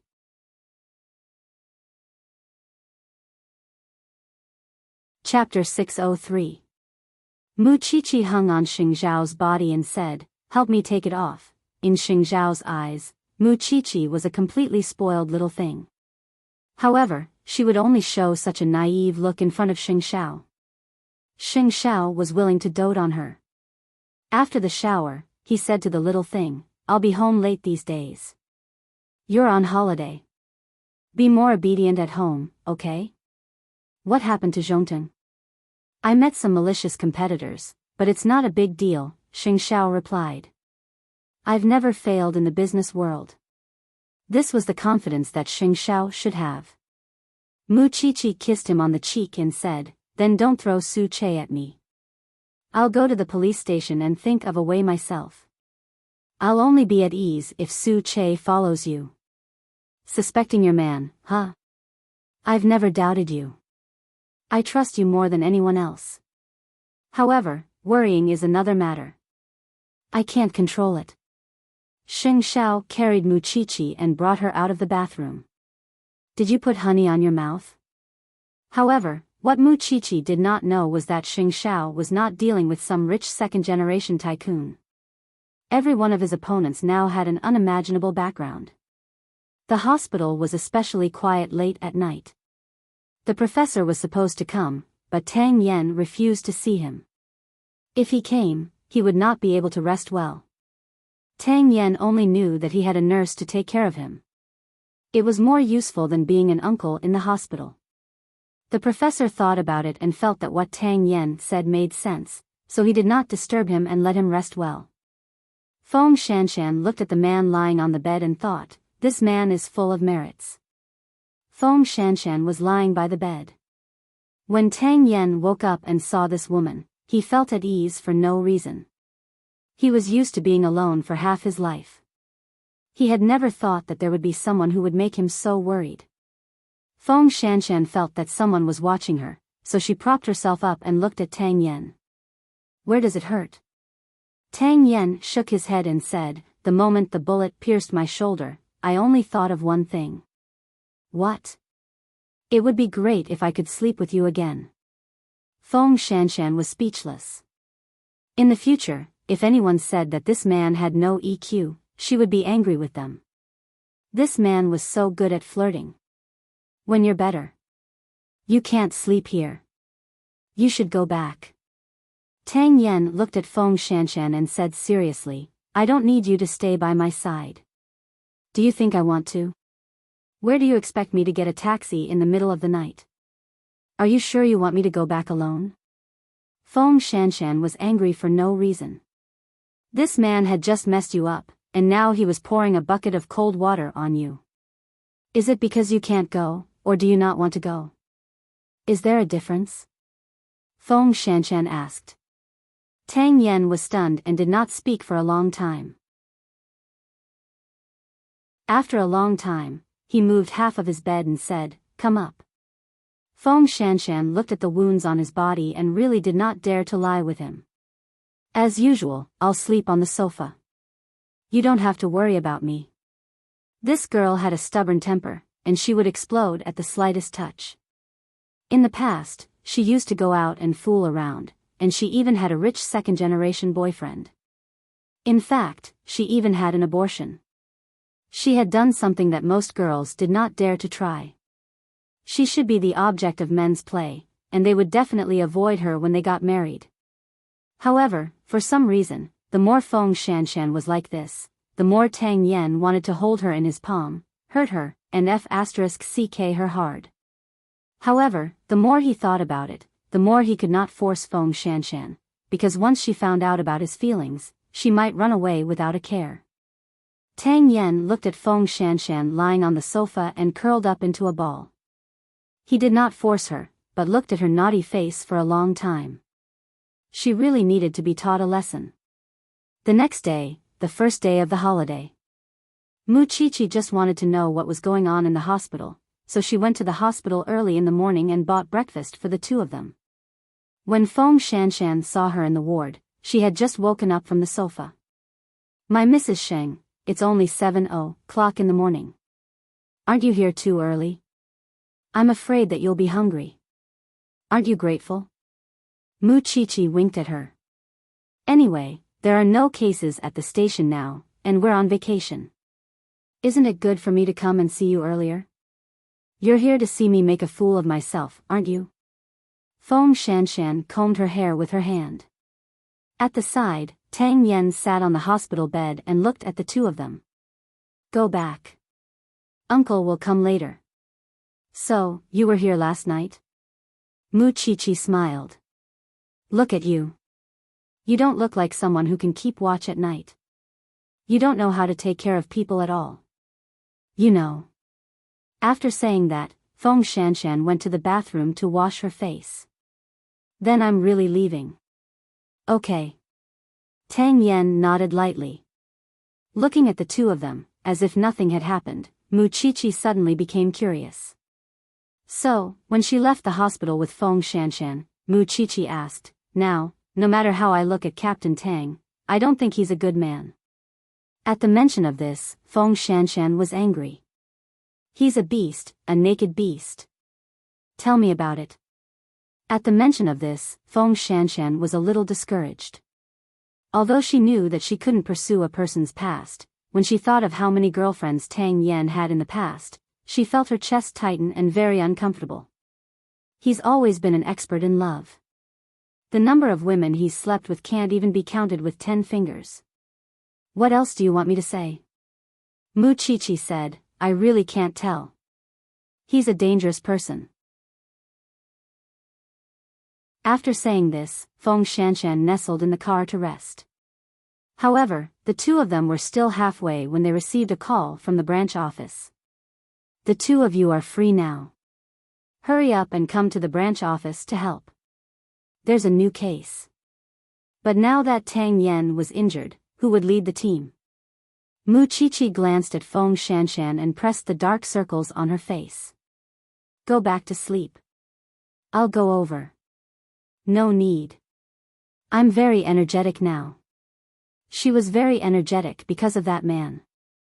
Mu Chichi thought to herself. She had thought that Tang Yen was at a disadvantage when Feng Shanshan and Tang Yen were together because he looked upright and loyal. Who knew that he was also a Casanova? Now, Mu Chichi didn't know which one of them was more absurd. The two of them immediately rushed to the police station. At this time, Tang Yen was actually there. After receiving the news, he immediately rushed over. However, she saw that he was wearing a thick trench coat, so no one could tell that he was injured at all. Although his face was not good, he was full of energy. Did this person not want to live?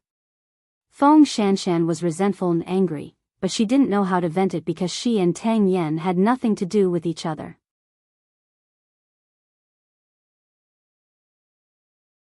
Chapter 604. Let's go to the crime scene first, Tang Yen ordered the team. We'll tell you how the body was found on the way. Captain Tang, the murder happened in the Yi family's factory.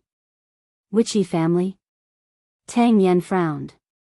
Yi Xingtian, the Yi family. Mu Chichi was stunned when she heard that. Yi Xingtian used to be Papa Mu's good friend. She still remembered that every time he visited the Mu family, he would bring his son, Yi Jingqing. Yi Jingqing liked Mu Tongxue a lot. Are these recent murders all targeting rich families? The team members couldn't help but complain. Cut the crap. Let's get to work, Tang Yen said coldly. Feng Shanshan did not know if he really regarded investigating the case as more important than his life, or if he was just putting on a show. Was his body really not that important to him? Feng Shanshan was a little annoyed, but she did not show it on her face. Mu Chichi, on the other hand, had a complicated look in her eyes. Feng Shanshan did not want to focus on Tang Yen anymore, so she asked Mu Chichi, what expression? I don't know, Mu Chichi explained. It's just that the Yi family started their business in the fashion industry and had a good relationship with the Mu family. I often met them when I was young. So she's your old acquaintance. Speaking of the Mu family, did you really leave your sister in the slums? Feng Shanshan's gossipy heart was ignited. What else can I do? I can't kill her, Mu Chichi replied. All in all, your life is full of drama. It's just that you haven't seen her for a year and a half. Don't you want to know how she is now? Mu Chichi shook her head. Mu Tongshue's incident was a long time ago. She did not want to recall it. But someone insisted on helping her recall it. When they arrived at the Yi family's factory, the police had already cordoned off the area where the body was found. At this time, the young master of the Yi family walked to Mu Chichi and said, Chichi, it's been a while. Mu Chichi looked up and saw a man with a sunny face. She said, Brother Jingqing? It's me. I just came back. I didn't expect you to be a forensic doctor. That man was about 24 or 25 years old. He was dressed very meticulously. It could be seen that he was a very tasteful person. His face was also very handsome. He was wearing a black sweater and a beige retro trench coat. He looked like a gentleman and noble. It's just a joke, Mu Chichi answered casually. We haven't seen each other for many years. It's been 4 years. I've been away from Jianchuan for 4 years. It's only when I came back that I found out that the Mu clan has undergone such a huge change. Even Tongxue has disappeared. Young Master Yi, I'm sorry to interrupt your reunion. But I still want to ask you about the specific situation. Tang Yan walked up to them and said to Yi Jingqing. No problem. Chi-Chi, let's talk another day. I'll call you and treat you to a meal. Feng Shanshan watched the Yi family leave with Tang Yan. She turned to Mu Chi-Chi and asked, Are you sure you want to have dinner with him? Mu Chi-Chi shook her head. He has always liked Mu Tangxue. He bullied me a lot because of her. He was just being polite. The Yi family is weird, Feng Shanshan said. Feng Shanshan said. Also, you better not tell your CEO Xing about this. Otherwise, I think he will definitely get jealous. I got goosebumps when you called him Jingqing just now. You're exaggerating. Let's go and check the body. The body was just downstairs of the staff dormitory. And judging from the appearance of the body, it was consistent with the characteristics of a fall. It seemed that it was not a complicated case. Therefore, the people in the team quickly packed up. A case like this should be reported to the police in the district. Why did you report it to the criminal investigation team? The police and the team complained again. It was mainly because the case looked simple. Whether it's the criminal investigation team or the ordinary criminal police, it's our fault for failing to protect the people. After saying that, Tang Yan got into his off-road vehicle. But only Feng Shanshan noticed that there was blood seeping out of his coat. Mu Chi-Chi was about to get into the police car, but Yi Jingqing stopped her. Chi-Chi, I really want to know where Tangxue is. If you have any news about her, remember to tell me. Mu Chi-Chi smiled and did not say anything. Since he knew that she and the Mu family were in such a mess, he should know that there was no connection between her and Mu Tangxue. But the point was, why did he ask her when he knew that Mu Tangxue lived in the slums? Was there a deeper meaning behind it? Feng Shanshan saw that she was full of thoughts, so she leaned on her arm. What are you thinking about? You look so focused. I heard a senior say that the people from the Yi family bypassed the police in the district and reported the case to the criminal investigation team. Why? Did you find anything? Mu Chi-Chi shook her head. She felt that this matter was directed at her. But she could not say such a narcissistic thought out loud. Yi Jingqing had a good relationship with Mu Tangxue since they were young. Now that Mu Tangxue was being tortured by her, she did not believe that Yi Jingqing knew nothing about it. What are you thinking about? You look so focused. I'm thinking that you should control Officer Tang. Didn't he just get shot in the shoulder? Mu Chi-Chi put aside her doubts for the time being and did not continue to suspect Yi Jingqing. Do you think he will listen to me? Feng Shanshan said impatiently. There is no one in his heart, only the case. So, why should she take care of someone who was alive and kicking? She was just asking for trouble. Because of that, Feng Shanshan went straight to the forensics laboratory when she arrived at the entrance of the police station. Although the body was almost certain to have fallen to death, whether it was a suicide or a homicide still needed to be investigated. Tang Yan saw Feng Shanshan going to the autopsy room. At that time, their eyes met, but Feng Shanshan's eyes were cold. She did not care about Tang Yan at all. Mu Chi-Chi, on the other hand, kept the Yi family's matter in her heart. She had said that she would not allow anything that could threaten her safety to exist. Protecting her was equivalent to protecting Xing Shao. Yi Jingqing clearly wanted to remind her that Mu Tangxue still existed in this world. Was he fighting for justice for Mu Tangxue? In the afternoon, Mu Chi-Chi went to Zhongding with a lot on her mind. When the secretary saw her deep in thought, she opened the door of Xing Zhao's office for her. CEO. Madam.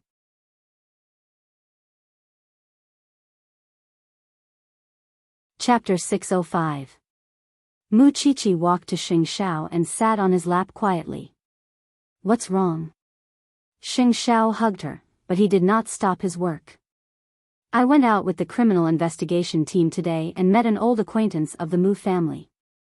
When Xing Shao heard the Mu family, he knew that it must be related to Mu Tangxue. She did not care about anything else. That person is Yi Jingqing. He used to like Mu Tangxue very much. He went abroad 4 years ago and only came back recently. He should know about the Mu family's current situation, but he still asked me about Mu Tangxue. I think he did it on purpose. Xing Xiao put down the pen in his hand and looked at Mu Qiqi. So, what are you worried about? He and Mu Tangxue bullied me before, said Mu Qiqi. What kind of bully? Xing Xiao looked at her. His eyes were sharp and deep like a deep lake. He will help Mu Tangxue to frame me, said Mu Qiqi. It's not that I still hold a grudge against him. I just feel that he's deliberately mystifying things. In fact, he has ill intentions. Xing Xiao patted Mu Qiqi's head and comforted her. Don't be afraid, okay? That's true. He is 24 or 25 years old now. He won't be the same as when he was young. Mu Qiqi seemed relaxed because she had someone to rely on now. However, the shadow of childhood was not something that could be gotten rid of easily. In order to comfort the little one in his arms, Xing Xiao stopped his work. He hugged her and said softly, "Tell me about your childhood, except for the parts one know. I've been so happy these 2 years. How can I remember so much?" Then, do you want me to investigate? Asked Xing Xiao. Mu Qiqi looked at her man and sighed.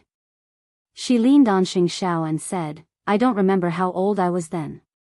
That winter, during the new year, Mu Tangxue took one of Grandpa's wristwatches and broke it. She was so anxious that she cried. At that time, Yi Jingqing was a guest in the Mu family, so he helped Mu Tangxue and put the wristwatch in my bag. Grandpa couldn't find the wristwatch, so he asked Mommy. Then, Yi Jingqing told Mommy that he saw me playing with it. What happened? In the end, I got slapped twice and was locked in my room. I spent the new year alone. What else? Xing Xiao tightened his grip on Mu Qiqi.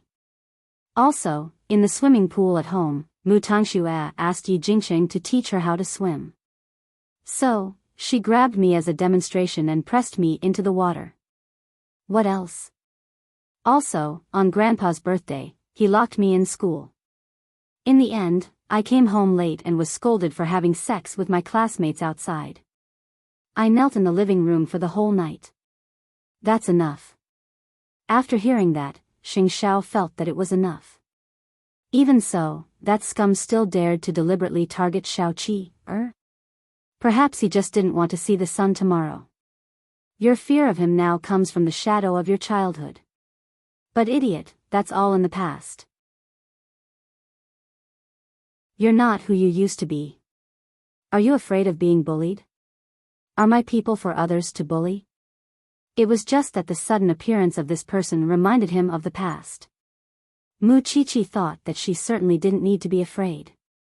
Mu Tangxue only had herself to blame for what happened today. I know, I'm not afraid. I have Captain Tang in the police force. I have you outside the police force. Go to the lounge and sleep for a while. Let's go home together after work. Xing Xiao pinched her round belly and urged her. Mu Qiqi nodded and left Xing Xiao's lap. Then, she went to the lounge. What about Xing Xiao? He called the intercom. Su Che, come in. CEO. Go and investigate Yi Jingqing. Don't miss any details. If possible, find out exactly when he first had sex with a woman. It might take a few days for that level of detail, said Su Che. I can wait. When Xing Xiao said those words, there was a strong sense of danger in his tone. Since the other party came to him, he had to greet him. Did he want to stand up for Mu Tangxue? It depended on whether he was qualified to do so. Also, find out where Mu Tangxue is now. Make sure she's in our hands. Got it.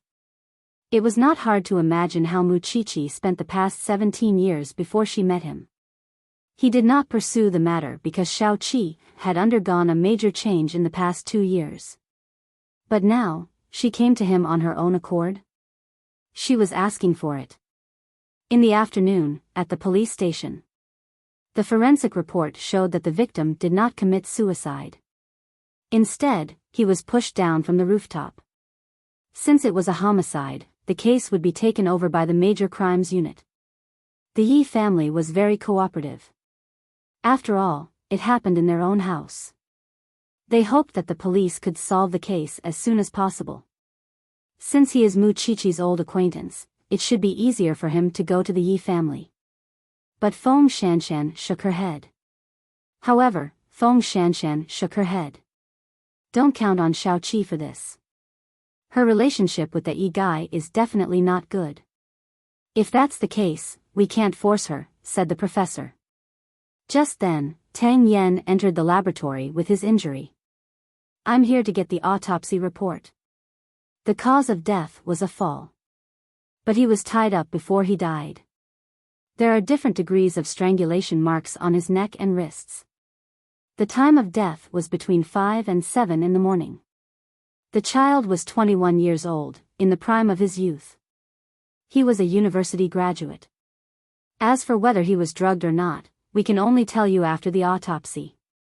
Have you informed his family? They are on the way, said Tang Yan. Then you can start with the people around the child. Tang Yan nodded and was about to leave. But when his eyes met Feng Shanshan's, he realized that she was deliberately avoiding his gaze. She even looked away. Since when did he offend this person? At 6 in the evening, a group of people went out for dinner. Tang Yan called Feng Shanshan to the door. Tell me, what's wrong? What's wrong? Feng Shanshan asked in confusion. The way you look at me and my attitude. Is it important to you how I look at you? Feng Shanshan leaned against the wall and looked at Tang Yan. You can do whatever you want. Solving the case is the most important thing. How can I stop you? The wounds on your body have opened, haven't they? Who are you trying so hard for? If you have someone in your heart, you won't be so reckless. So, Officer Tang, what do you think is wrong with my attitude towards you? Tang Yan turned around quietly and went back to the police station. Feng Shanshan did not stay at the door. She went out to look for food. She felt that she was a little pretentious, but Tang Yan's reckless way of doing things made her see a lot of things clearly. Feelings were not something that one could hope for. They were just partners in bed.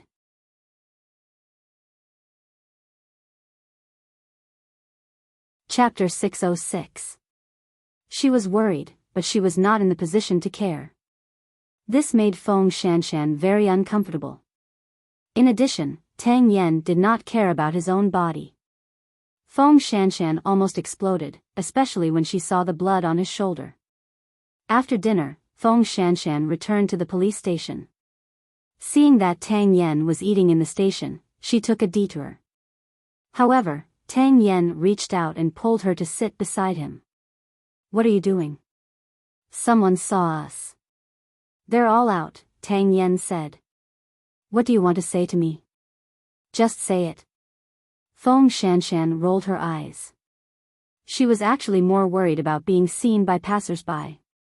She did not want to have anything to do with this man in public. I know my own body. If I can't be discharged, I won't force myself, Tang Yan said in a low voice as he took a sip of coffee.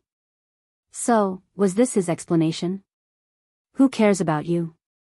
Feng Shanshan snorted. Don't forget that we have nothing to do with each other. Having said that, Feng Shanshan got up from the stool. Tang Yan did not stop her. He only felt that this woman was really heartless and difficult to serve. Feng Shanshan thought that Tang Yan would stay in the station that night or go straight to the crime scene without sleeping. However, when it was time to get off work, he went straight to the forensics laboratory and asked Feng Shanshan, I'm injured and can't drive. Can you send me? The professor looked at Feng Shanshan, and Feng Shanshan looked at the professor in confusion. The professor knew that they were neighbors, so he was so unscrupulous.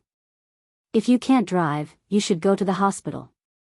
Or you can ask your subordinates to drive, Feng Shanshan refused directly. Shanshan, this kid has sent you many times before.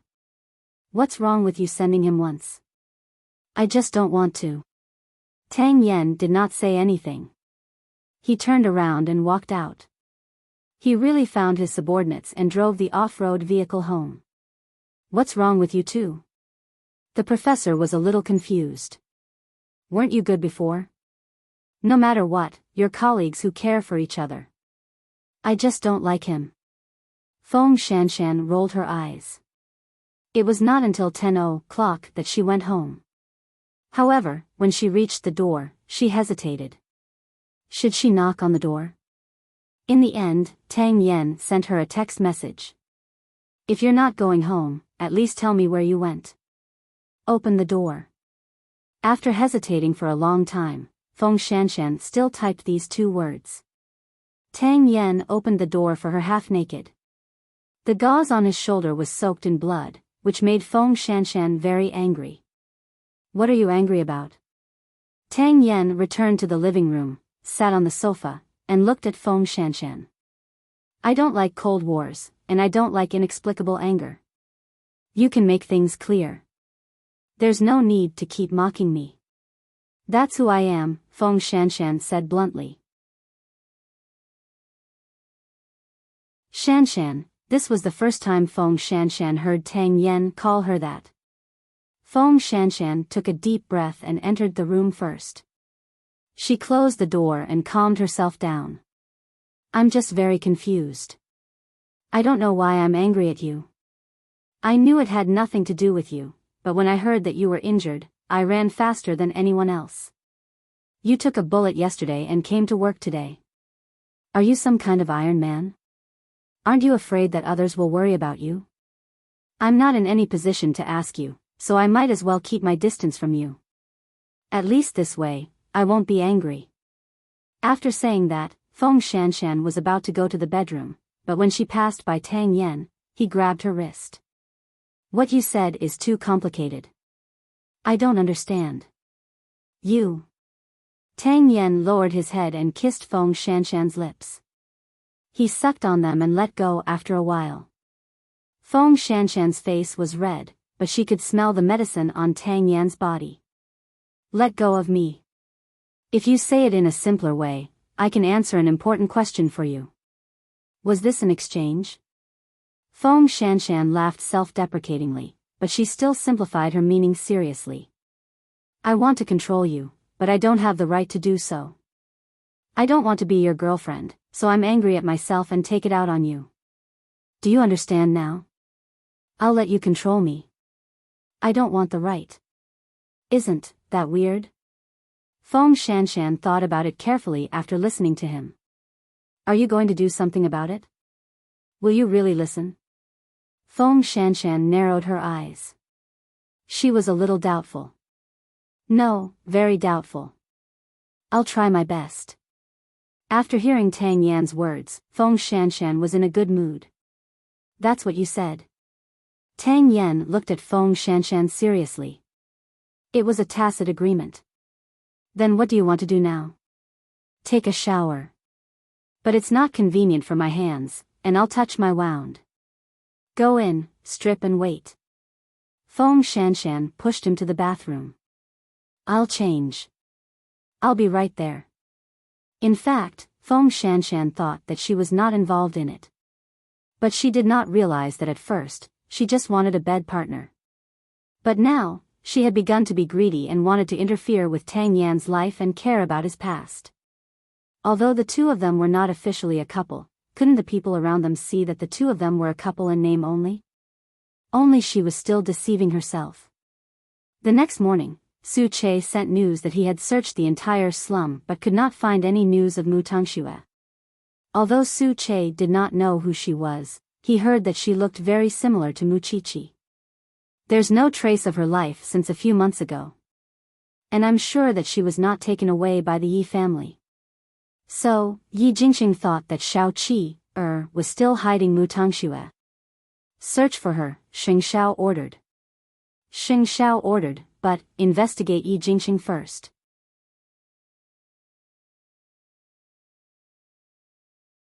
This man had made Shao Qi, suffer so much. He could not let it go just like that. Moreover, he was the one who provoked him first. Mu Qiqi did not know that Xing Xiao was thinking about dealing with the Yi family. After she got up, she planned to go to the police station. You don't have to avoid Yi Jingqing. I've said it before. My woman should be able to do whatever she wants. You should go to the field when you need to, and you should go to the Yi family when you need to. If he dares to do anything to you, he will be punished 10 times or 100 times more. After listening to Xing Xiao, Mu Qiqi hugged him tightly. Okay. Yesterday was just a natural reaction. But from today onwards, she would not be afraid anymore. So, she would participate in this case, and the Yi family would also go. When she arrived at the police station, the seniors in the station came to look for her. Qiqi, we've tried to contact the young master of the Yi family, but he's been tight-lipped. He's not willing to cooperate. We know that you used to be related to the Yi family. So, we hope that you can help us.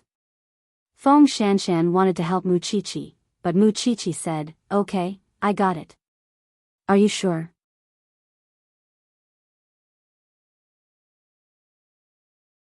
Chapter 607. Then, I'll go with you, Feng Shanshan said excitedly. Feng Shanshan said excitedly. She was really happy because she had reached a new consensus with that man last night. Are you in a good mood today? Feng Shanshan glanced at someone in the police station and nodded. Not bad. It seems that Officer Tang is very pleasing to you. Mu Qiqi smiled too. In front of outsiders, one was the captain of the criminal investigation team, and the other was an assistant. Their worlds seemed to overlap, but there was a gap in their identities. Moreover, Tang Yen was cold to women, so the people in the police station did not associate them together. Soon, they went out to the field with the seniors. Not long after, Mu Qiqi was brought to Yi Jingqing's office. Qiqi, this is the place. Mu Qiqi nodded and took a deep breath to calm herself down. Then, she knocked on the door of Yi Jingqing's office. Come in. Mu Qiqi pushed the door open and walked in. She did not bring any other police officers with her. She walked to Yi Jingqing's desk alone. Can I bother you for a while? Yi Jingqing stopped what he was doing and looked at Mu Qiqi. He nodded with a smile. Of course. Brother Jingqing, did the police investigation cause you any inconvenience? Not really, Yi Jingqing replied. Then, can you please cooperate with the police? After all, solving this case quickly can restore peace to Yi Holdings as soon as possible.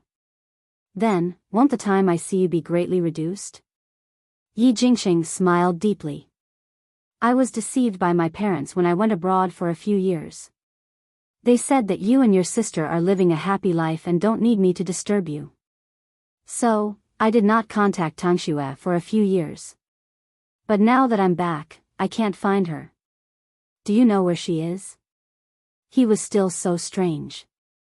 Since you have been to the Mu family, you should know that a lot of things happened between me and Mu Tangxue. I know. You even left her in the slums. Yi Jingqing continued to smile. His calm, cunning, and sinister expression was exactly the same as when he was young. Since you know, why are you asking me for her? Mu Qiqi looked at Yi Jingqing deeply. After all, she was not someone who could be easily frightened. On the other hand, Yi Jingqing's impression of Mu Qiqi had changed a lot. At this moment, the girl who had been meek and submissive seemed to have ceased to exist. He knew that Xing Xiao was behind Mu Qiqi, but he did not know that Mu Qiqi herself had changed so much. You guys were the ones who dealt with him. If I don't ask you guys, who should I ask? Yi Jingqing raised an eyebrow. Tell me where Tang Xue lives, and I will cooperate with the police. Isn't this a win-win situation? I don't know where she is right now. Even if I knew, I wouldn't tell you. So, you don't have to threaten me with the investigation. The police don't need you. On the contrary, I want to warn you that this matter hasn't been spread yet. Your Yi Group stock hasn't been affected yet. However, it doesn't mean that it won't happen in the future. Chi-Chi, you have changed a lot. Yi Jingxing looked at Mu Chi-Chi in surprise. I thought you would be afraid when you saw me yesterday. Afraid? Mu Chi-Chi chuckled. Afraid of you? Shouldn't you be afraid of me? Mu Chi-Chi shook her head and smiled. In the beginning, I admit that I was a little afraid. But now, I understand that it's just because of the trauma when I was young. I don't need to be afraid of you now. Why should I be afraid of you? I heard that you were trained by Xing Shao. Then, show me what you are capable of. Let me see what kind of student the most famous man in Jianchuan teaches. You don't deserve to mention his name. Having said that, Mu Chi-Chi stood up from the chair. The two of them had an unpleasant conversation. Then, Mu Chi-Chi walked out of Yi Jingxing's office and went to the entrance of Yi Group. How is it? The seniors came up to her immediately. Mu Chi-Chi shook her head. Don't count on him. He threatened me. Tang Yan's face darkened when he heard Mu Chi-Chi's words. He told the team, follow the procedure. Report when necessary. Tang Yan and Xing Shao were the same kind of people. They were protective. Since Mu Chi-Chi was from the police station, she was under his protection. How could a forensic doctor be threatened? Did he think he was dead? Actually, there was another reason why he protected Mu Chi-Chi. She was Feng Shanshan's only friend. If she was bullied, not only would Xing Shao not agree to it, Feng Shanshan would also feel bad. What did he threaten you with? Mu Tongshue's whereabouts, Mu Chi-Chi answered Feng Shanshan. It seems that he really likes Mu Tongxue. I don't think you should come to this damn place. I don't know what kind of trap the young master of the Yi family is going to set for you if you stay here to investigate the case. Feng Shanshan shrugged. Tang Yan glanced at Feng Shanshan and said to Mu Chi-Chi, she's right. If Yi Jingxing wants to deal with you, he will also deal with the police. This is not good for our investigation. You're wrong. If I don't appear here, he won't give you any clues. I thought it was because of your childhood bosom brother that your CEO Sheng has a rival in love. I didn't expect him to ignore you at all. Mu Chi-Chi glanced at Feng Shanshan and said, you won't understand. Yi Jingxing wanted to know where Mu Tongxue was. There was no way. She never regretted sending Mu Tongxue there. After all, Mu Tongxue had done too many evil things. How about this? The victim's parents have arrived at Jianchuan just now. They are at the entrance of the police station now. Mu Chi-Chi, go back to the police station and ask the victim's parents about the situation. This is also part of the investigation, Tang Yan said. Okay. Mu Chi-Chi did not refuse. But just when Mu Chi-Chi turned around and walked toward the police car, she heard Feng Shanshan shouting, be careful. Then, a flower pot fell beside Mu Chi-Chi's feet and was smashed into pieces. Everyone looked up at the Yi Holdings building but saw nothing. After all, it was dozens of floors high. Who would know which floor it was thrown from? But in fact, everyone knew that the flower pot was thrown at Mu Chi-Chi. If CEO Sheng knows about this, Yi Jingxing's head will be smashed. Feng Shanshan snorted. I'll go with you. But when she left, she looked at Tang Yan meaningfully. Her meaning was self-evident. Try working for long hours if you dare. Try it if you don't know how to rest. Although Tang Yan did not say anything, he understood Feng Shanshan's threat. Last night, the two of them had agreed that she would take care of him and he would take care of her. Although he did not say it, he must have agreed in his heart. You're tuning into the Romantic Tales YouTube channel. Don't forget to subscribe and join us on this journey to catch the most captivating stories.